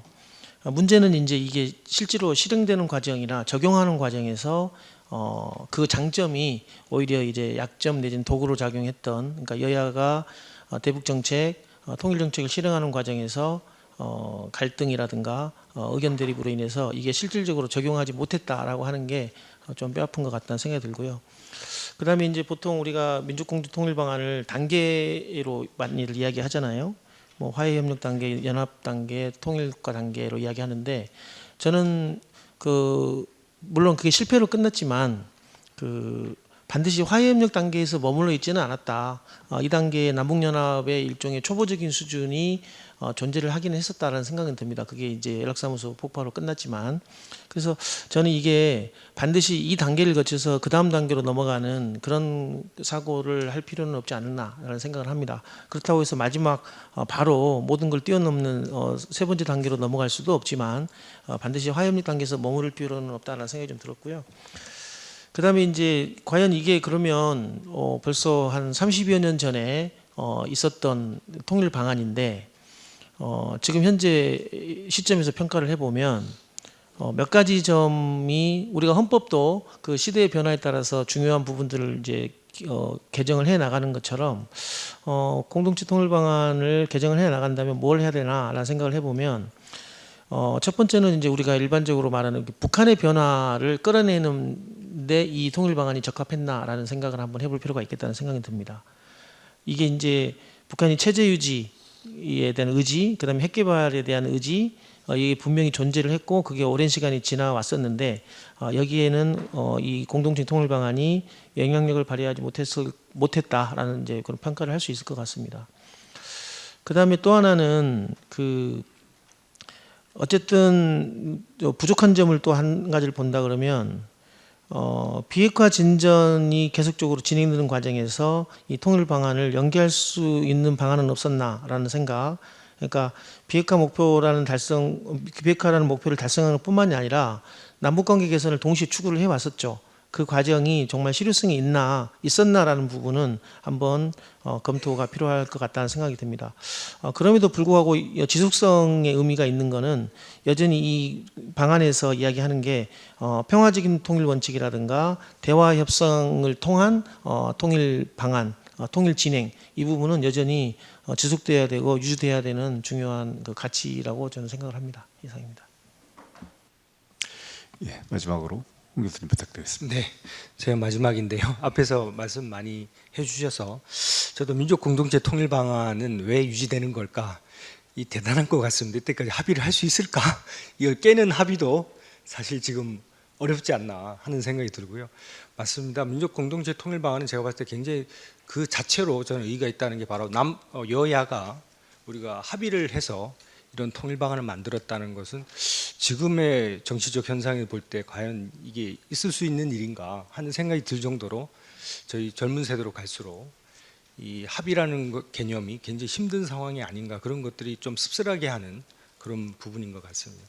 일단 저는 이런 합의, 여야 합의에 의해서 우리의 이 장래까지도 일단 뭐 3단계 통일 방안이 됐든 어쨌든 우리의 미래까지도 하나의 플랜서를 내놨다는 것은 굉장히 중요하고 의의 있다고, 그 자체로 의의 있다고 생각합니다.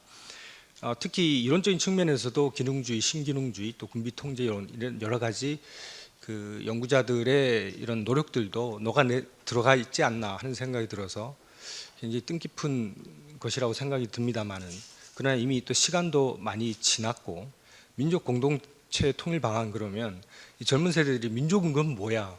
뭐 또 그러면 또 여러 가지 이 질문을 합니다. 저에게도. 이렇게 했을 때 과연 지금 한민족이라든지 통일한국 또 여러 가지 이 개념들을 어떻게 우리가 설정해 주냐에 따라서 이 장기적으로 가려면 또 여야 합의 내지는 국민 합의를 얻으려면 그런 개념 정의들이 이 30년이 지난 지금 굉장히 업그레이드가 필요하지 않나 하는 생각이 들고요. 또 통일부에서 저도 기대를 했었습니다, 작년에. 그래서 뭐 업그레이드 버전이 나오지 않았나 하는 생각이 드는데요. 결국은 8.15 통일 독트린도 또 국민적 합의에 기반해서 뭔가 나왔다면은 이게 대체할 수 있는 수준으로 올라갈 수 있었을 텐데, 또 이게 항상 또 우리 국민의 또 반쪽은 또 이걸 또 이렇게 좋게 보지 않은 그런 시각들이 있기 때문에, 그 내용을 떠나서 무조건 색안경을 끼고 있는 그런 부분들이 있기 때문에 이게 좋은 내용임에도 불구하고 홍보가 좀 부족하지 않았나. 그래서 우리 내적인 부분이 더 중요하지 않나는 생각이 드는 그런 아쉬운 부분이 남고요. 또 한 가지 또 말씀드리고 싶은 것은 또 기능주의 통합론이 또 지금 상황에서 유효한가, 우리 전략적 방향이 맞는 것이냐, 남북 교류 협력을 통한 남북 관계 개선이 물론 중요합니다만은 이게 과연 유효한 것이냐는 그런 또 생각도 가끔 들게 하고요. 그 군주의적 통합론에 대한 문제를 한번 좀 심도 있게 고민해 봐야 될 것 같고요. 또 여러 가지 우리 통일 미래를 한다고 한다면 다시 합의하기가 사실 힘든 상황이잖아요, 현실적으로. 그렇다면 이걸 더 씌울 수 있는, 캡을 더 씌울 수 있는 국가 대전략을 더 발표하는 게 더 낫지 않나 하는 생각도 들 때는 그랜드 스트래티지처럼 미국처럼 그런 게 더 좋지 않나 하는 생각도 한 번씩 제가 혼자 생각을 한번 해봅니다. 그래서 결국은 이런 민족 공동체 통일 방안은 우리 국민 합의에 의해서 하나의 통일 비전을 만들었다는데 그 자체의 의의가 있다면 이걸 더 우리가 발전시키고 업그레이드하는 것은 또 우리 후세대들이 이 가치를 더 발전시키는 것이 또 통일에 더 가깝게 가는 길이 아닌가 하는 생각이 들어서 한번 의견 개진을 해보고요. 그래서 이제 미래 통일 국가에 대한 정부 형태 또 그다음 미래 비전을 담아야지만 진정한 통일, 이건 결국은 전략적 차원이 긴 틈에서 국가 전략으로 나가야 될 부분이기 때문에 소소한 것들은 그 아래서 또 우리가 만들면 되는 거잖아요. 그래서 대북 전략 같은 것들은.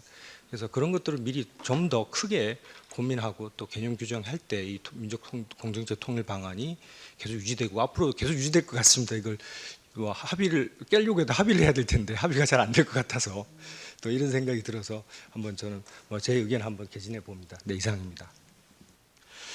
예, 감사합니다. 지금까지 남북 관계의 현황에 대한 평가, 그리고 이 변화한 남북 관계에 대해서 민족 공동체 통일 방안이 갖는 새로운 의의, 그 전망 이런 것들을 좀 원론적인 측면에서 얘기를 해봤습니다. 약간 좀 그 다운되는 측면이 없지 않았는데 이제는 좀 현안, 그 좀 익사이팅한 말이 좀 좋은지 모르겠습니다. 뭔가 그래도 좀 새로운 정보들이 많이 있는 현안 부분을 한번 논의를 해봐야 될 것 같습니다. 그래서 좀 처음 다시 이제 두 번째 파트라고 말씀드릴 수 있을 것 같은데, 여기에 대한 저희 첫 질문은 트럼프 정부의 대북 정책이 어떻게 될 것이냐라는 것과 그 전망과 더불어 여기에 대해서 그럼 우리가 무엇을 해야 될 것이냐. 아시다시피 트럼프 본인이 김정은을 그렇게 만나고 싶어하고 뭔가 할 것이다라고 계속 시그널을 주고 뭐 구체적인 얘기는 나오지 않고 있죠. 여기에 대해서 북한 쪽에서도 그렇게 아직 뭐 부정적인 얘기는 크게 나오지 않을 것 같습니다. 그래서 근데 또 지금 또 미국이 하는 걸 보면 또 북한이 그렇게 중요한 프라이어리티는 아닌 것 같고, 여기에 대해서 그렇다고 해서 우리가 손 놓고 앉아 있을 수는 없으니까 여기에 대해서 전망을 하고 대응 방향을 미리 다채롭게 좀 준비를 해야 될 필요가 있습니다. 그런 의미에서 이 질문을 드리고요. 이 부분은 제 왼쪽에 계시는 세 분들 말씀을 먼저 듣고 그 다음에 이제 오른쪽으로 하는 중간부터 시작을 해보시죠. 박재주 교수님 먼저 부탁을 드리겠습니다. 예. 네, 전 트럼프 정부 지금 대북 정책에서 가장 키 포인트는 누가 봐도 트럼프와 김정은의 대화가 있을 것이냐 없을 것이냐 뭐 이거인 것 같은데요. 즉 북미 대화가 이뤄질 수 있을 것이냐 없을 것이냐 뭐 이런 것 같은데, 이러한 측면에서 그 미국 러시아와의 관계가 굉장히 영향을 미칠 수 있을 것 같다라고 생각을 합니다. 여기 옆에 현승수 박사님 계시고 조한범 박사님 계신데 제가 러시아 얘기를 이렇게 함부로 해도 되는지 모르겠는데요. 김정은 입장에서, 그러니까 트럼프 입장에서 보지 않고 김정은 입장에서 볼 때, 만약에 김정은이 그 러시아로부터 뭐 첨단 기술을 받을 수 있는 가능성이 크다고 생각을 하면 트럼프와 만나고 싶지 않을 것 같습니다. 만난다 하더라도 진정성 있게 대화를 하지 않을 것 같고요. 근데 만약에 러시아로부터 받는 것이 뭐 별로 없다, 러시아가 뭐 북한의 파병에 대한 빚을 갚는 것에 있어서 굉장히 뭐 최소한만 갚는다라고 생각을 하면 김정은으로서는 트럼프를 굉장히 만나고 싶어한, 만날 인센티브가 이제 굉장히 커질 것 같습니다. 뭐 그런 측면에서 봤을 때 트럼프의 입장에서 다시 거꾸로 해서 보면 이 북한과의 관계를 대하는 데 있어서 러시아를 이용할 수 있는 팩터가 이제 굉장히 크다라고 볼 수 있을 것 같고요. 뭐 트럼프와 러시아가 곧 뭐 우크라이나를 가지고 이제 협상을 진행 중이고, 협상은 이제 곧 종료하지 않겠습니까? 이제 그 과정에서 이 북한 문제가 주된 문제가 되지는 않을지라도 일종의 그 사이드 문제, 그 부속적으로 껴서 같이 뭐 러시아와 우크라이나와 함께 딜해서 할 수 있는 문제 정도는 될 가능성도 이제 충분히 배제할 수 없다라고 생각을 해서, 단기적인 측면에서 미국과 북한 간의 그 대화, 트럼프와 김정은 간의 대화 여부, 또 대화가 막상 이루어진다고 했을 때 얼마나 진정성 있게 나올 것인가, 핵 군축이 일어나거나 아니면 뭐 우리 쪽의 입장에 봤을 때 군비 통제가 일어나거나 이런 것이 있을 수 있는 거는 러시아와 북한 간의 관계, 러시아가 얼마나 북한의 그 빚을 어떤 수준으로 갚을 수 있을까, 또 그런 것을 알고 있는 트럼프가 어떻게 러시아를 활용할 수 있을까, 뭐 이것이 굉장히 중요하다고 생각합니다. 토론 시간 있을 때 뭐 그 형수 박사님, 조한범 박사님 좀 말씀을 주시면 좋을 것 같습니다. 예. 예, 성기현 박사님 부탁드리겠습니다. 네, 그 4월 말이 되면 이제 트럼프 2기 행정부 출범한 지 한 100일 되죠. 1기를 생각해 본다면 대략 그 시점에 이른바 최대한의 압박과 관여라고 하는 이제 트럼프 행정부의 대북 정책이 공식적으로 선을 보였고, 거기에 따라서 어떤 그 액션 플랜들이 진행되는 그런 프로세스에 있었습니다.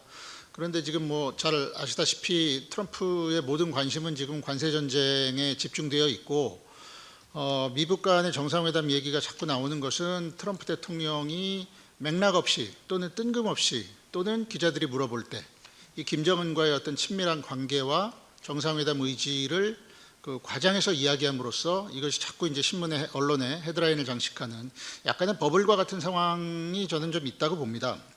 그런데 이제 거기에는 트럼프 대통령이 어떤 인식이 있냐 하면은 2019년에 있었던 하노이에서 그 회담장을 박차고 나온 이른바 노딜을 트럼프 대통령은 뭐 실패 또는 결렬 이렇게 보기보다는 하나의 프로세스로 인식을 하는 것 같아요. 이제 그런 트럼프 대통령의 인식을 보여주는 그 트럼프 대통령의 편지 대목이 하나 있는데, 이게 이제 하노이 노딜 이후에 6개월이 지난 시점이죠. 8월에 김정은에게 보낸 편지인데, 거기 보면 일부 언론 보도와 달리 엄청난 진전을 이루었다라고 강조를 합니다. 그러면서 우리가 공통된 목표를 위해 노력한다면 수개월, 수년 동안 무언가 함께 성취할 수 있다는 큰 희망을 가지고 있다.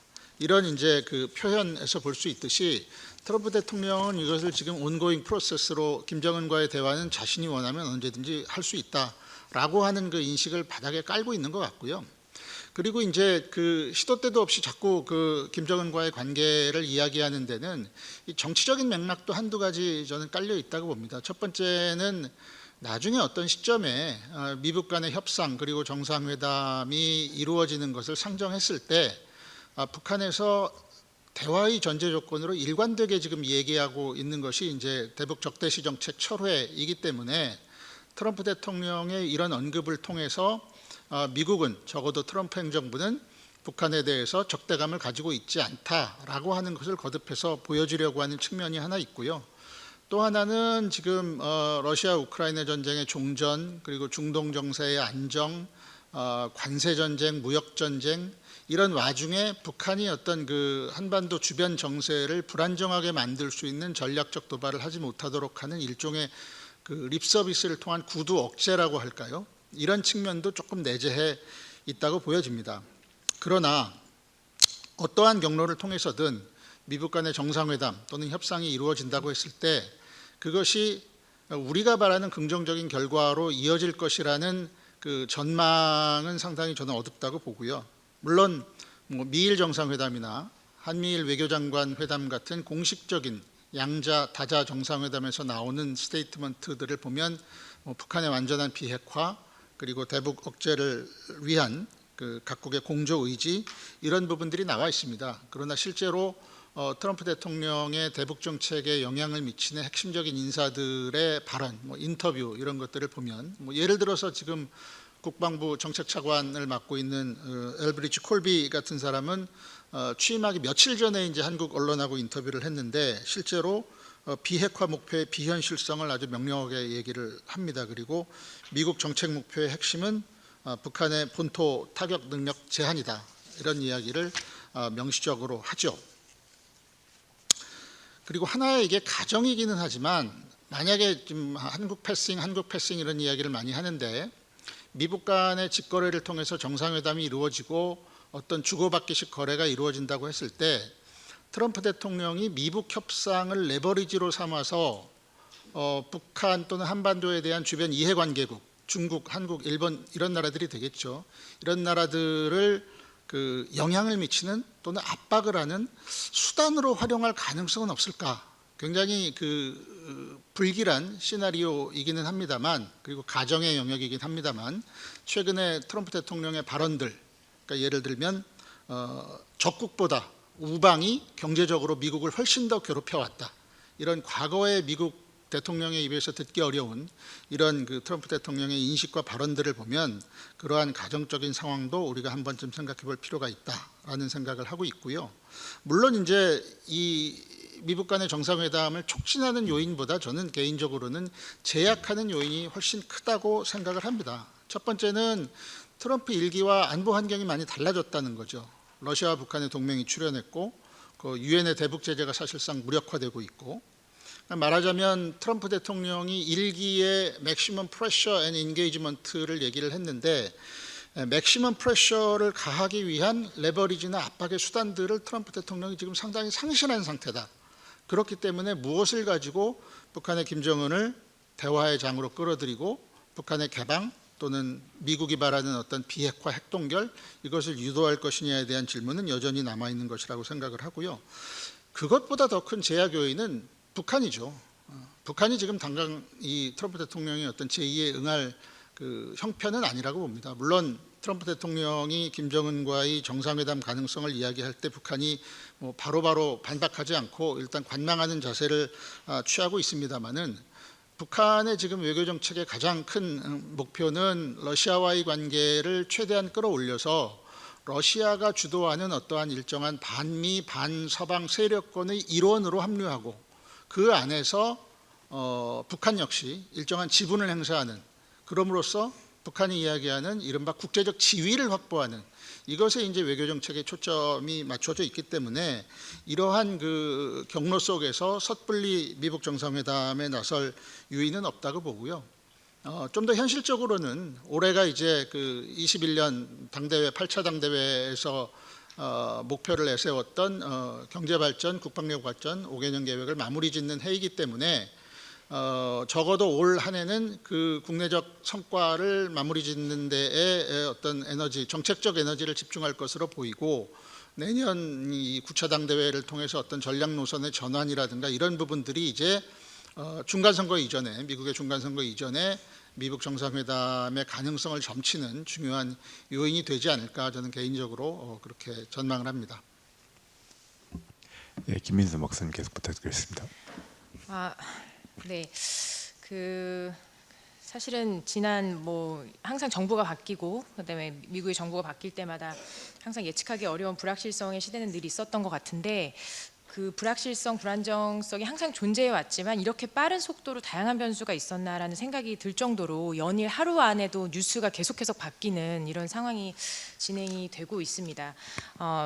변수가 굉장히 많고 그것들의 발전상과 속도감이 엄청 빠르고 그렇기 때문에 거기에 대해서 우리가 대응해야 되는 것을 어떻게 해야 되는지 또 현재 또 우리 정부는 지금 대선을 이제 치러야 되는 상황이기 때문에 더욱더 좀 안타까운 상황인 것 같습니다. 특히 우리나라 뉴스에서 봤을 때 트럼프를 비판하고 미국 내에서 심상치 않은 시위가 많고 곧 물러날 것이다, 레임덕이 빠르게 올 것이다, 중간선거 반드시 패배할 것이다, 이런 톤이 기본적으로 깔려져 있는 뉴스가 많은데 과연 그러한가를 볼 필요가 있다고 생각합니다. 특히 이제 거의 그 트럼프 대통령의 협상 방식을 이제 우리가 소위 매드맨 티어리라고 해가지고 정말 미친 자의 협상 방식이다, 이런 식으로 과감하게 강압 접근을 말도 안 되는 그 발을 취하고 거기에 대해서 다른 국가들이 협상을 할 수밖에 없는 여건을 조성하는 것, 그러한 행위를 하고 있고 그것을 이제 첫 번째로 이제 관세를 가지고 하고 있는데요. 이러한 것에 대해서 우리가 주의해서 봐야 될 것은 트럼프 대통령이 그렇게는 하겠다고 이미 작년부터 계속 얘기를 했기 때문에 우리는 그것을 이제 예측을 했었어야 되고, 두 번째로는 다른 국가들이 어떻게 반응하느냐에 따라서 미국이 다시 어떻게 역대응을 하는지를 보는 것이 굉장히 중요하다라고 생각합니다. 그래서 지금 EU라던가 이제 중국이라던가 동맹국들, 인태 지역의 동맹국들에 대해서 이제 그런 식의 조치를 취하고 있는데, 과연 이 관세 전쟁부터 해가지고 이러한 것들을 하고자 하는 의도가 무엇인가, 미국의 방향성은 무엇인가, 이것을 구조적 차원에서 크게 이해하는 것이 가장 중요하다고 생각하고, 미북 관계 역시 그 틀 안에서 진행될 것으로 생각합니다. 이거는 이전에 저희가 정세전망 그 시간에도 말씀을 드렸던 것 같은데요. 기본적으로 이제 미국은 힘과 영향력을 유지하기 위한 구조로 재편하고자 한다고 보고 있습니다. 국제 질서를 어떻게 보면 미국 주도의 우호적인 환경으로 재편하는데 중국의 힘과 영향력을 억제하는 것이 반드시 필요하고, 관련하여 지정학적, 지경학적 복합 사안을 포괄하는 이 인도태평양 지역과 관련된 것, 관련된 사안들을 어떻게든 선점하고자 한다고 저는 이제 보고 있습니다. 그러니까 중국의 추격을 그대로 두지 않을 것이다 라는 인식이 깔려 있다는 거죠. 그렇기 때문에 트럼프 2기 행정부뿐 아니라 이제 중국 역시 어쨌건 철저한 준비를 지금 해서 어쨌건 관세를 했더니 34% 맞대응을 한 거잖아요. 그리고 이제 히토류에 관련된 수출입을 조정하겠다 이렇게 하면서 이제 중국 역시 많은 이제 대안을 갖고 있는데, 상호 간에 굉장한 그런 강압적 조치에 대해서 다시 강압적 조치로 이렇게 대응하는 것들이 좀 일견 진행되면서 우리의 입장에서는 굉장히 가운데에서 어떻게 보면 한국의 수출입의 가장 큰 대상이 미국과 중국인데, 중국이 이렇게 격화되는 양상이 단순히 좋지 않다가 아니라 굉장한 구조적으로 저희한테 그 풍파가 있을 것으로 예상을 할 수 있기 때문에 그런 것에 대한 부분을 좀 굉장히 많이 준비를 해야 되겠다는 생각을 하는 요즘입니다. 그렇기 때문에 미국은 큰 틀의 기조는 대중 압박이라는 것을 지향을 하면서 동시에 어쨌든 중국 역시 거래 대상이기 때문에 전략적인 적국과 대화를 병행을 할 것으로 생각하고요. 이러한 차원에서, 구조적인 차원에서 미국의 대북 정책 역시 돌아가지 않을까라고 생각하고 있습니다. 저희가 최근에 이제 러북 밀착 얘기를 많이 하면서 사실 북한이 러시아를 활용해서 러시아를 변수화시킴으로 인해서 미국의 계산을 보다 복잡하게 한 부분은 있다라는 생각이 드는데요. 그럼에도 불구하고 결국 미국은 중국과 관련해서 이 한반도 문제라든가 북한 문제를 진행하는데 또 중국을 활용하든지 아니면 중국을 압박하든지 그런 부분을 반드시 활용할 것으로 보입니다. 큰 틀에서 봤을 때도 그렇다는 거죠.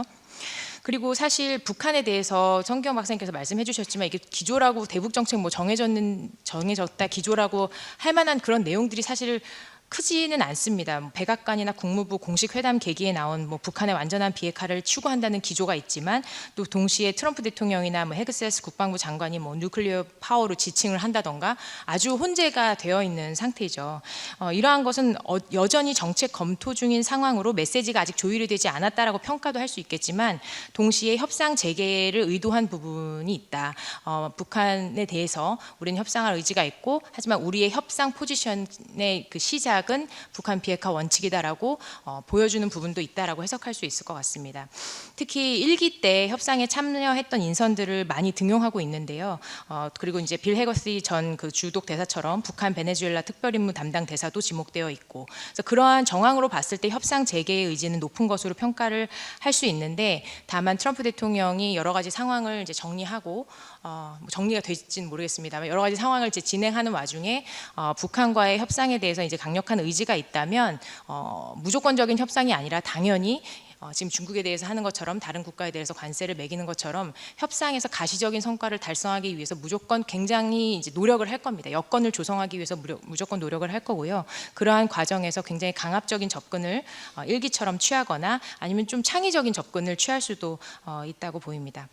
근데 한 말씀만 더 드리자면 전반적인 그런 환경 분석을 하고 평가를 해봤을 때를 보면 사실은 그냥 2005년, 2026년 저희가 이제 트럼프 행정부가 중간 선거 가기 전까지는 조금 이렇게 운신의 폭이 크지 않을 수 있다라는 점을 감안하면 이제 올해와 내년에 이제 굉장히 많은 것들을 할 수 있다라고 보고 있는데, 미북 관계 양측을 봤을 때 미북 양측의 굉장히 강력한 의지, 정치적인 의지, 반드시 뭔가를 결실을 보겠다라는 정치적인 의지라거나 아니면 과감한 접근 혹은 과감한 타협 같은 것들이 막 연쇄적으로 일어날 가능성이 없다면 재개도 힘들고 협상이 재개가 됐을 때 결실을 맺는 것도 정말 쉽지 않다. 말씀하신 것처럼 동기가 일단 부족하고 양측이 지금 목표하는 부분이 다르기 때문에도 있지만 양측이 이미 한번 경험을 해봤기 때문에 단순히 그냥 팀 미팅을 위한 만남은 하지 않을 것이다라는 것이 이제 저의 평가입니다. 여기까지 하겠습니다. 예, 역시 현안 관련된 얘기가 나니까 말이 조금씩 기다려지고 있습니다. 조금씩, 아직까지는 시간은 괜찮은데 조금씩 한 3, 4분 내로 줄여줘 부탁드리겠습니다. 신정호 박사님 부탁드리겠습니다. 예, 사실 가장 관심이 집중된 주제인 것 같습니다. 근데 제가 뭐 토론문은 작성했지만 거의 겨울에 눈 온다는 소리를 쓴 것 같아요. 그리고 아이디어도 많지는 않고, 왜냐하면 트럼프 행정부의 개인적인 특성뿐만이 아니라 지금 현재 국제 정세, 북한 내부의 사정 여러 가지가 가장 대표적인 뭐 용어로 지칭하는 게 불확실성, 불안정성 이런 게 있기 때문에 이거를 제한하는 게 어떤 의미가 있을지에 대한 그런 의구심도 있습니다. 그래서 어쨌든 토론문은 제가 제시를 했는데 뭐 예를 들면 그런 겁니다. 트럼프 대통령은 그 기존의 압박 정책을 유지하면서 또 비핵화 진전이라는 그런 것보다는 오히려 정상회담 이런 정치적 이벤트나 상징적인 합의 이런 데 집중할 것이다. 이 정도 이제 생각을 할 수 있을 것 같고요. 근데 이제 뭐 아까 이승신 박사님 말씀하신 것처럼 미국의 입장에서 저는 이제 몇 가지 연구원이니까 몇 가지 질문을 좀 던지고 이걸 좀 연구를 좀 하시면 어떨까, 해보면 어떨까라는 생각을 좀 하면서 좀 말씀을 드리려고 합니다. 지금 북미 협상, 그다음에 우리 남북 관계에 가장 큰 영향을 주는 요인이, 외부 요인이 뭘까 생각해보면 미국인 것 같아요. 그리고 지금 복합적 국제 질서라고 하기도 하고, 아까 제가 처음에 말씀드렸던 무국 체제라는 이야기까지 나오고 있는데, 이거의 변화의 핵심도 역시 미국입니다. 중국은 과거에는 그랬지만 지금은 미국이 모든 걸 다 주도하고 있고 변화의 핵심이 있는 것 같아요. 그러면 저는 미국이 과거처럼 절대적인 리더십, 다른 나라를 압도하는 리더십이 없어질 가능성이 있는데 갈수록 그거에 우리가 대비를 해야 된다라는 거고요. 그 다음에 트럼프 행정부의 특징으로 우리가 동맹을 홀대한다, 동맹을 중시하지 않는다 이런 표현을 많이 하죠. 동맹도 거래적으로 접근할 것이다 이렇게 표현을 한다면, 그리고 트럼프는 방위분담금으로 대표되는 것처럼 나토, 그 다음에 동아시아에서의 한국에 대해서 일종의 지역에서의 안정자 역할을 이제 안 하겠다는 거죠. 그러면 이제 동맹도 홀시하면서 안정자 역할을 하지 않는 미국이 엄연히 존재하는 상황에서 우리의 대외 정책이나 대북 정책의 목표는 분명히 기존과 좀 달라야 된다라는 생각이 듭니다. 그래서 이걸 어떤 식으로 설정해야 되는가도 연구가 해야 될 것 같고요. 그 다음에 이제 미국 우선을 추구하는데 혹자는 트럼프 우선이라는 표현도 지금 나오고 있죠. 그래서 미국 우선이라는 트럼프 행정부의 대외 정책이 존재하는 상황에서 한미동맹의 존재 그 자체가 우리 국익을 담보하나라는 생각도 해봐야 될 것 같습니다. 그래서 한미동맹에 대한 조정 문제가 단순히 역할 조정이 아니라 근본적인 우리의 이익을 보장하는가에 대한 것도 좀 살펴봐야 될 것 같다는 생각이 들고요. 그다음에 이제 일반적으로 우리가 그 외교는 국내 정치의 연장이라는 표현을 많이 하는데, 지금 트럼프의 관세 정책으로 대표되는 트럼프 대외 정책의 핵심들은 대부분 다 국내 정책에서 연유가 됐습니다. 트럼프의 대북 정책도 저는 국내 정치 혹은 국내 경제적 요인이 가장 큰 역할을 할 거라고 저는 생각하기 때문에, 북미 협상이 진행된다 하더라도 우리 한국의 역할은 그렇게 제한적일 수밖에 없다. 우리가 어떤 역할을 할 것이라는 기대도 쉽지 않다라고 생각합니다.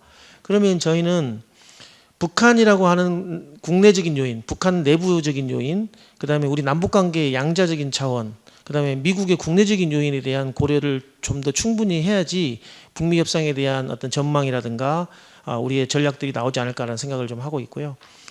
그 마지막으로 우리가 지금 오늘 회의도 트럼프 2기 행정부 출범 이후에 우리의 대북 정책, 뭐 남북관계 뭐 개선 내지는 이걸 논의하고 있는데, 지금 미국에서 논의되고 있는 구조들을 보면 내년 중간 선거를 기점으로 트럼프의 리더십 내지는 지지율 상당히 곤란적인 상황이 발생할 것인데, 그런 상황에서 우리가 트럼프 행정부 4년이죠. 짧으면 4년, 더 짧으면 2년인데 그 짧은 시간 동안에 그 미국의 요구, 미국의 어떤 이익에 부합하는 대외 정책을 취하는 게 맞나, 대북 정책을 취하는 게 맞나라는 생각이 들어서 단기적으로도 고려를 해야 되지만, 사실은 트럼프 행정부가 재선을 하든 아니면 민주당이 정권을 잡든 그 이후에도 현재의 미국의 대북 정책의 스탠스라든가 한반도에 대한, 동아시아에 대한 스탠스가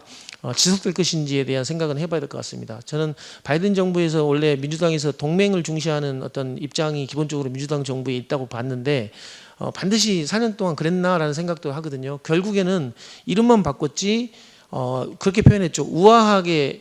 우아한 트럼프라는 표현도 나왔습니다. 그래서 결국에는 민주당 행정부에서도 한미동맹을 과연 엄청 존중해주는 모습이 보였나라는 생각이 좀 들기 때문에, 단기적으로는 트럼프 행정부에 맞춘 어떤 정책도 나와야 되겠지만 그 이후에도 유효할 수 있는 방안이 마련되는 게 중요한 것 같다라는 생각을 합니다. 이상입니다. 예, 매우 논쟁적인 발언 해주셔서 좀 질문을 많이 하실 것 같은데, 일단 홍 교수님 말씀을 듣고 이 부분 한번 플로어에서 질문을 받고 다음 질문 넘어가겠습니다. 네, 앞에 선생님들 말씀 다 해주셨다시피 트럼프 위기는 뭐 기본적으로 마가 아니겠습니까? 미국을 다시 위대하게인데, 그러면 거기 정책에 맞춰서 1기 때 이미 준비되어 있다고 봐야 되겠죠. 자기가 이제 준비 4년 동안 준비해왔던 것을 지금 뭐 가차없이 속도전 내지는 뭐 굉장히 전쟁 수준에 가까운 대외 정책을 펴고 있는데요. 특히 중국을 막겠다는 중국 압박 정책, 인태 전략은 뭐 말하지 않아도 계속 유지될 것이다.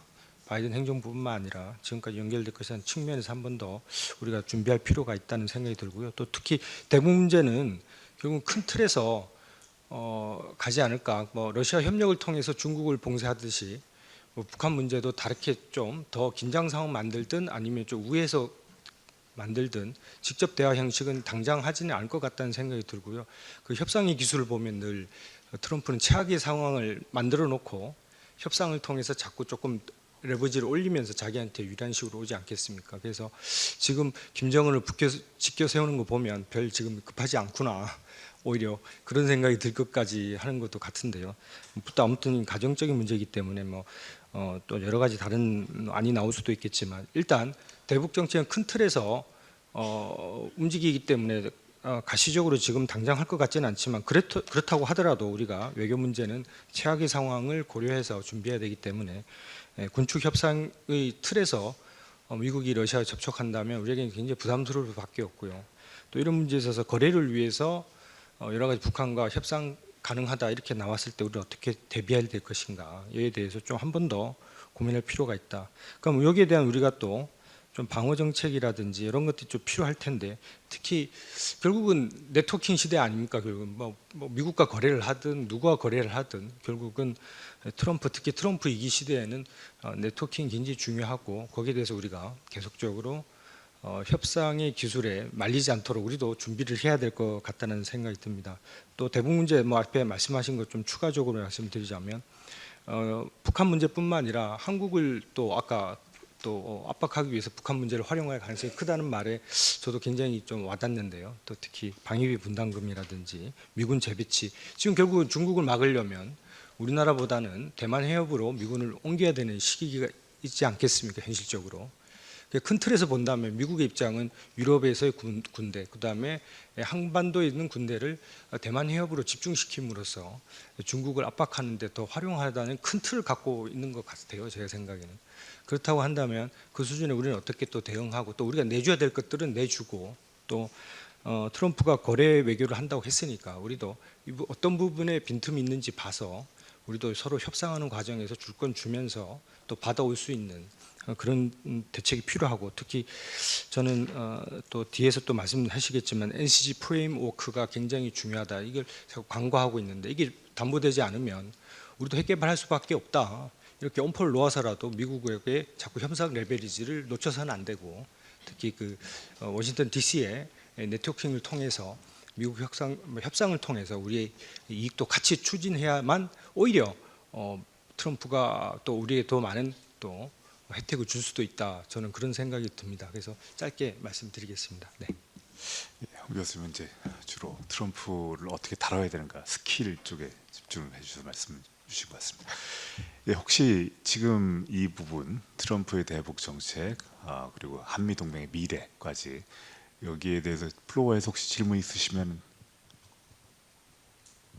질문을 생각하시는 중에 제가 그러면 간단하게 성경 교수님하고 저 신조호 교수님께 질문을 드리겠습니다. 성경 박사님께 드릴 질문은 아까 말씀하신 트럼프 일기의 최대 압박과 관여라는 게 있었는데, 압박이라는 것이 이제 미국이 사실 이제 효용성이 떨어졌다는 것이죠. 그 러복 관계를 통해서 북한이 사실 북한에 대한 경제 제재라는 것이 거의 해제가 됐다고, 무력화가 됐다고 할 수밖에 없고, 하지만 이제 관여라는 측면에서 북한, 특히 이제 김정은은 어떤 북한의 정상 국가와 노멀 스테이트라는 그런 꿈을 꾸고 있었다라고 많이 평가를 했고, 그런 부분에서 어떤 트럼프가 북한과 협상을 한다면 그 관여를 통해서 뭔가를 하나 북한이 원하는 걸 줌으로써 할 수 있는 그런 여지는 좀 남은 것이 아니냐, 거기에 대해서 어떻게 생각하는지 좀 질문을 드리고 싶고, 신종호 교수님께는 그 한미 동맹을 근본적으로 이제 조정해야 될 필요가 있다라는 말씀하셨는데, 그렇다면 대안이 무엇인가? 중국으로 가야 되느냐? 아니면 그 홍 교수님께서 운을 띄워주셨지만 핵 개발을 해야 되느냐? 아니면 뭐 제3의 그런 이게 너무 좀 힘든 얘기긴 하지만 혹시 뭐 대안이 있으시면 거기에 대한 질문을 좀 드리고 싶습니다. 예, 제가 아까 이제 말씀드린 내용 중에 트럼프 일기 행정부의 대북 정책과 달리 트럼프가 활용할 수 있는 대북 레버리지가 상당 부분 상실됐다라는 이제 말씀을 드렸는데, 맥시멈 프레셔 앤 인게이지먼트에서 지금 이제 질문 주신 내용은 관여의 영역들은 여전히 남아 있죠. 트럼프가 지난번에 그 북한이 갖고 있는 어떤 관광 자원의 그 아름다움, 관광 자원의 어떤 경쟁력, 뭐 이런 부분들을 강조한 적도 있고요. 뭐 평양에 트럼프 타워를 세우는 그러한 어떤 그림이 트럼프의 머릿속에 없으리라고 보장할 수가 없을 거라고 저는 생각을 합니다. 그러한 이제 관여의 어떤 큰 틀의 관여를 통해서 북한의 김정은의 환심을 사고 북미 관계의 그 정상화라든가 이런 큰 틀의 어떤 접근을 하리라고 하는 것은 충분히 가능성의 영역에서 생각해 볼 수 있을 것 같습니다. 그런데 이제 우리 입장에서 생각해 볼 때는 미국이 생각하는, 그것이 트럼프 대통령이든 아니면 민주당 행정부든 미국이 생각하는 그 관여가 과연 우리 한반도의 운명을 그 가로막고 있는 비핵화 문제와 비핵화가 그것이 완전한 비핵화이든 아니면 단계적 비핵화이든 아니면 전체적인 그림에 합의한 뒤에 뭐 장기적으로 이렇게 몇 년 그 단계를 설정하는 비핵화이든 그러한 그 비핵화와 연계될 수 있는 관여이어야 하는데, 말하자면 조건부 관여, 창의적 관여, 건설적 관여, 이런 관여가 되어야 할 터인데, 과연 트럼프가 생각하는 그 관여의 그림이 그런 것이냐에 대해서는 의구심이 있는 것이고, 지금 저희가 이제 정치적으로 불안정 상태에 있기 때문에 그 한미 간의 대북 정책을 조율하는 데 있어서 대단히 치명적인 그 어려움을 겪고 있습니다만 그 정치적 어떤 그 리더십이 복원되는 대로 그 문제를 가장 시급하게 저는 논의되어야 할 것이라고 생각을 합니다. 요 교수님 부탁드리겠습니다. 그 한미동맹 관련돼서는 우리 이상신 박사님이 전문가시면서 저한테 질문을 하시니까 그 사실 그 한미동맹 관련돼서 제가 그 한미동맹의 근본적인 문제는 저도 특별한 아이디어는 없습니다. 근데 이제 지금 트럼프 행정부 들어서면서 한미동맹과 관련된 이견이 표출될 수 있다라는 측면을 우리가 한번 생각을 해볼 필요, 그 부분을 좀 말씀드리고 싶습니다. 뭐냐면 미국의 입장에서는, 그러니까 우리의 입장에서는 한미동맹, 북한이 계속적으로 핵 고도화를 해왔고 지금 상당 수준으로 우리의 위협이 갈수록 우리에게 갈수록 큰 위협으로 다가오고 있는 상황에서 우리의 한미동맹의 목표 내지는 한미동맹의 방향성을 그 북한 위협 억제로 잡고 있는 게 우리가 요구하고 있다라고 한다면 트럼프 1기부터 바이든 지나면서 트럼프 2기를 지나면서 미국의 대외 정책의 하위 구조로서 한미동맹은 중국 견제에 맞춰주기를 원하고 있다라는 게 아마 가장 그 미국의 그 희망일 거라고 생각을 합니다.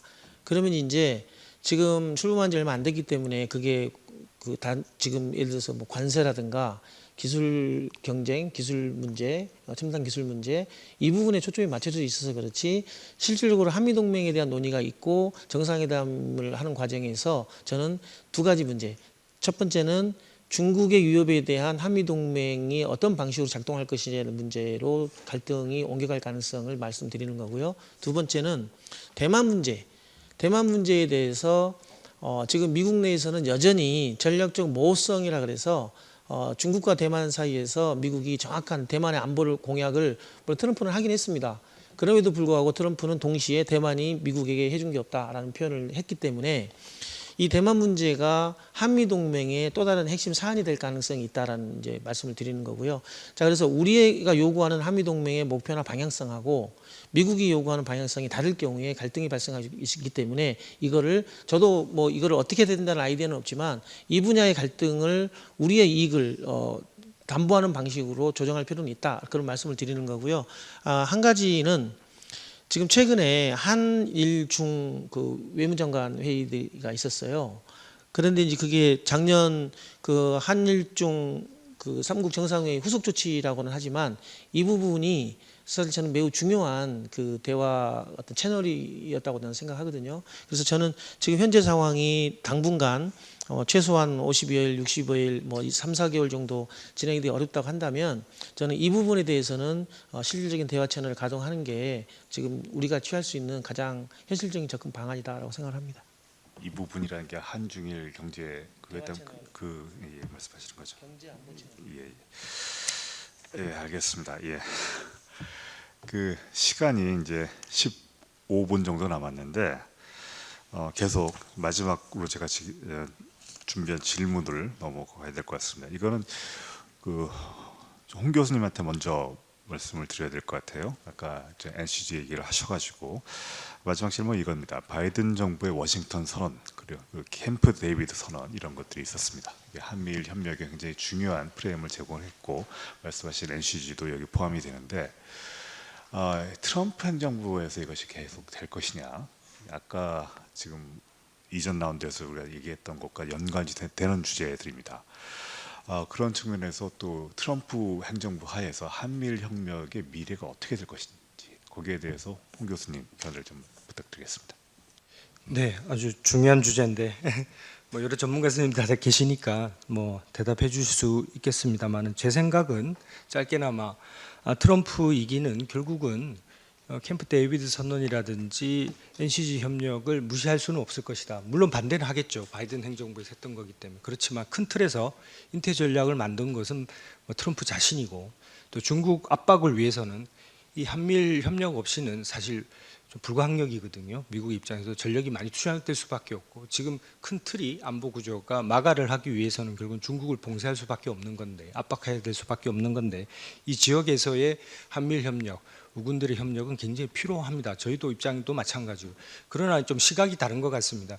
아까 신종호 박사님께서 교수님께서 얘기하신 것처럼 우리는 북한 문제에 뭐 국한되어 있다고 한다면 미국은 한미 협력을 통해서 큰 틀에서 미국이 원하는 인태 지역의 중국 압박에 적극 도와달라는 메시지를 계속 보내고 있고요. 또 우리 정부가 앞으로 정부가 어떻게 이게 대응할지에 따라서 미국 정책도 저는 굉장히 바뀔 수 있다고 저는 생각을 합니다. 그래서 기본적으로 겉으로 보이기에는 트럼프 대통령이 바이든 행정부 때 만들어 놓은 캠프 데이비드 선언이라든지 또 우리 NCG 협력 같은 것에 대해서 혁회의 그룹에 대해서 부정적인 메시지를 보냈을 수는 있지만 큰 틀에서 본다면 이걸 무시할 수는 없고 또 우리는 반대로 우리가 필요한 상황이잖아요. 이 부분에 대해서는 적극적으로 NCG 협력을 제도화하고 캠프 데이비드 협정을 준수해야지만 북한 핵 위협에 대응할 수 있다는 부분들을 계속 우리가 강조해야 될 부분이다. 미국과 협상 중에서 또 특히 제가 서두에 말씀드린 것처럼 북한의 이런 소다자주의적 전략적 행보는 이미 작년부터 바뀌고 있다는 것을 우리가 감지하고 있기 때문에 이런 부분들을 좀 더 강조하면서 트럼프 행정부를 계속 자극할 필요가 있다고 저는 보고요. 또 루비오도 마찬가지, 왈츠도 마찬가지. 중국 압박을 위해서는 한국 정부의 도움이 필요합니다. 그래서 우리 정부가 어느 정도까지 이걸 도와줄 것이냐에 따라 레버리지를 끌어올릴 거냐에 따라서 미국의 바로 한반도 정책도 분명히 변동 가능성이 있다고 봅니다. 거기에 있어서는 우리가 키를 어떻게 보면 잡고 있을 수도 있다 이런 생각이 들고요. 또 중국 역시도 하나의 중국을 부르짖고 있는 상황에서 북한의 적대적 두 국가론을 우리가 다시 반증하면서 계속 중국을 계속 전략적 관계를 유지하는 것도 굉장히 중요하고 그러면서도 또 러시아와의 경제적 협력을 통해서 북한을 외톨이로 만들어버리는 결국은 압박 정책도 우리 같이 수행해 나갔을 때 바로 이런 트럼프와의 협상이 가능하고 또 NCG 핵협의 그룹이 저희는 제도화되지 않으면 북한 문제 사실 북한 핵 문제를 막을 수 있는 길이 없지 않습니까? 이런 부분들을 계속 강조하면서 제가 말씀드린 것처럼 우리도 뭔가 레버리지를 끌어올려서 협상의 기술에 우리도 적극 대응할 필요가 있다. 트럼프의 그런 생각이 들어서 제가 말씀드리고요. 그러기 위해서는 결국은 우리 내부의 이런 협력이 국민적 통합적인 그런 의견들이 굉장히 중요합니다. 그래서 우리 연구기관뿐만 아니라 연구자뿐만 아니라 정치권에서도 이런 부분들의 심각성을 알고 굉장히 서로 대화를 통해서 이런 부분들을 슬기롭게 헤쳐나가야 된다. 저는 그렇게 생각하고 있습니다. 네, 이상입니다. 네, 감사합니다. 시간이 많지 않아서 빨리 진행을 하겠습니다. 상대적으로 좀 발언 시간이 적었던 게 박재혁 교수님인데 박재혁 교수님께 좀 충분한 시간을 좀 확보해드리고 두 번째 답변 부탁드리겠습니다. 네, 그 이상신 박사님 4개 질문을 주셨는데요. 그 중에서 이번 질문이 제가 공부하는 것과 가장 그 관계가 깊어서 제가 제일 먼저 답을 했습니다. 그리고 답지에 뭐라고 썼냐면 계승할 것이다.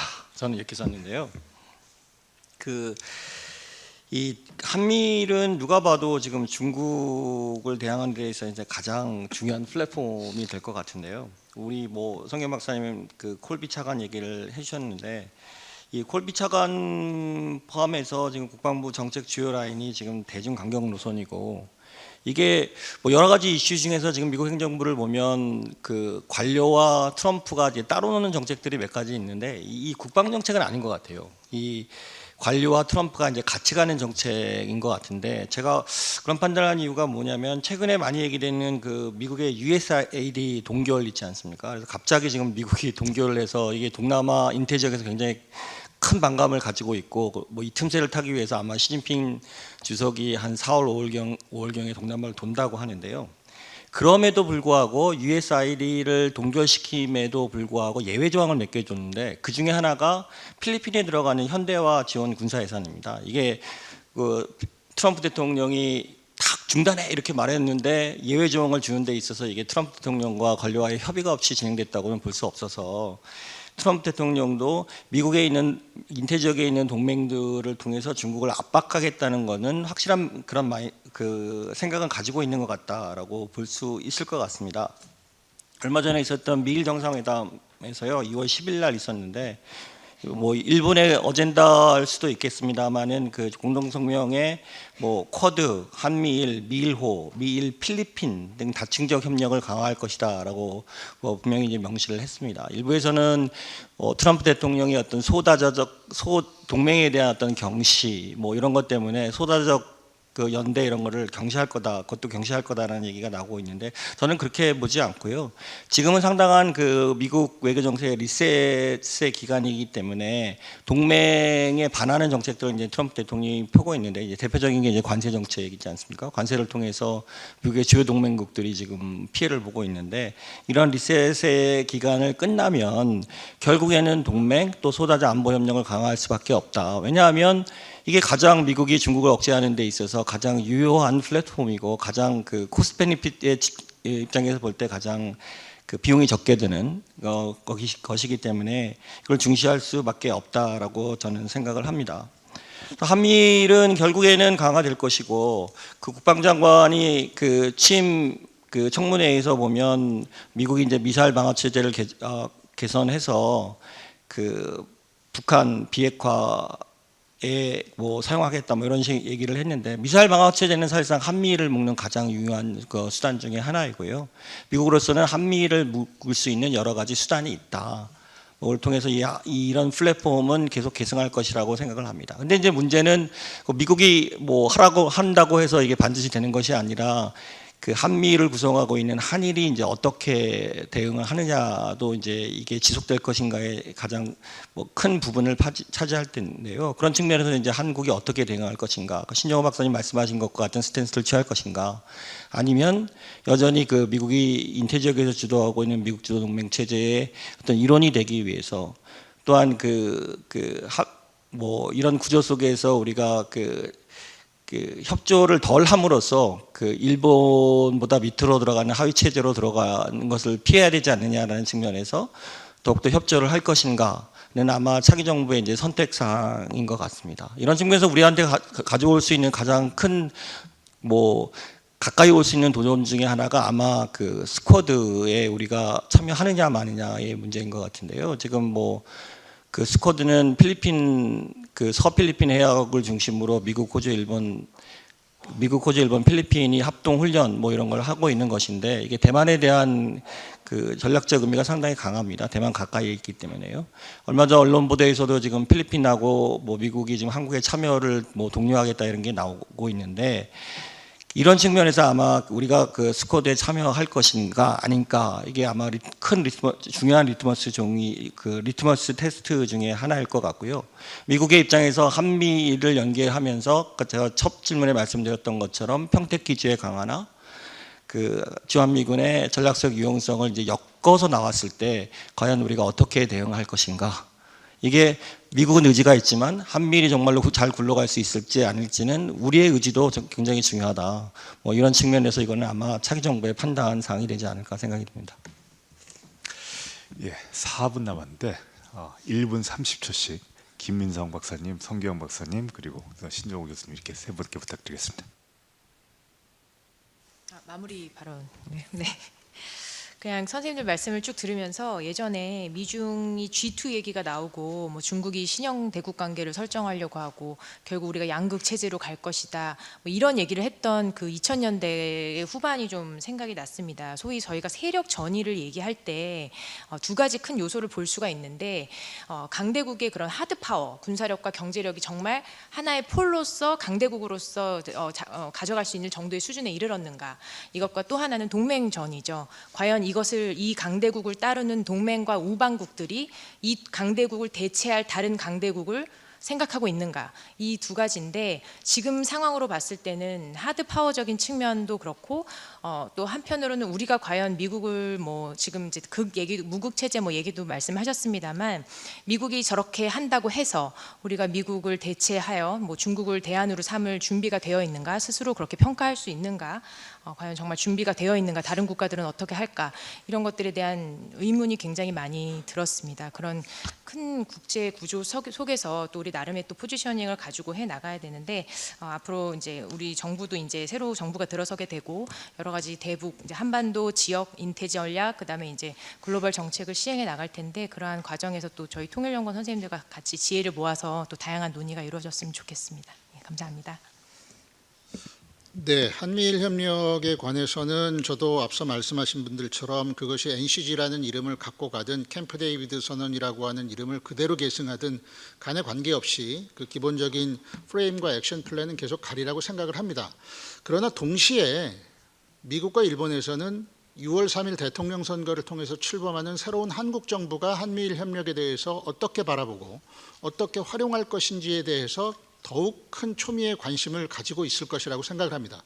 그래서 이 주제야말로 앞으로 우리가 굉장히 집중적으로 토론해야 될 주제라는 데 이론이 없고요. 한미일 협력 안에서도 한미일 3국 간의 이해관계에 미묘한 편차들은 있다고 보여집니다. 아까도 말씀하신 대로 한국의 최우선순위 정책 목표는 북한의 핵억제 능력을 보장하는 것이고 미국은 대중국 봉쇄를 위한 동아시아의 한일 동맹을 규합하고 대만 해협 사태에 대처하는 것이고 일본은 미국과 보조를 맞추면서도 인태 전략 내에서 자신들의 어떤 자체 방위력을 증가하려고 하는 내적인 목표도 갖고 있고요.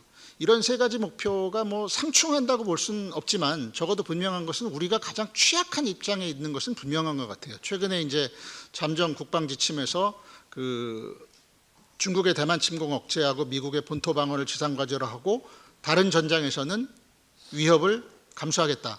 각자 알아서 해라. 이런 내용이 이제 곧 아마도 국가안보전략서에도 표현이 될 거고 그러면 우리가 가장 취약한 위치에 놓일 것이 예상이 되는 측면이 있고 과거의 바이든 행정부 때는 한미일 안보협력이라고 하는 게 미국이 한일 간의 중재를 하고 관계를 개선시켜가면서 이끌어가는 이런 모습을 띄었다면 어떻게 보면 대만 해협 사태에서 주한미군과 주일미국의 어떤 지위 변경이라는 이슈가 있기 때문에 한국과 일본이 서로 협력해가면서 새로운 시나리오를 교류해가면서 미국을 설득하고 미국의 어떤 억제 능력을 보장하는 이런 차원으로 진행될 가능성도 배제할 수 없다라는 생각도 해보게 됩니다. 그래서 강한 자만 상대하는 트럼프 대통령이 상대 안 한다 그래가지고 손 놓고 있을 게 아니라 한일 간의 이러한 차원의 정책 협력, 조율 이런 부분도 저는 시급하다고 생각을 합니다.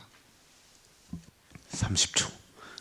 예, 30초라고 해서 한 가지 김민성 박사님 말씀하신 것처럼 미국의 힘이 약해진다고 해서 중국을 대체제로 삼는 거는 저는 뭐 동의하지 않고요.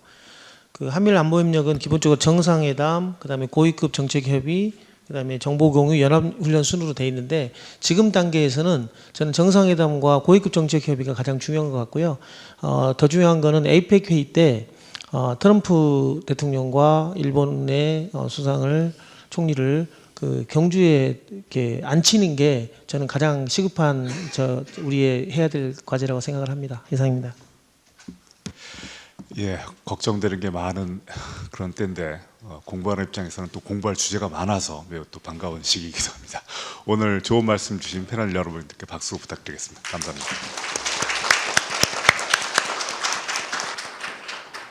이상으로 1세션을 모두 마치겠습니다. 이어지는 제2세션은 오후 4시에 이어서 시작할 예정입니다. 그럼 잠시 후에 뵙겠습니다.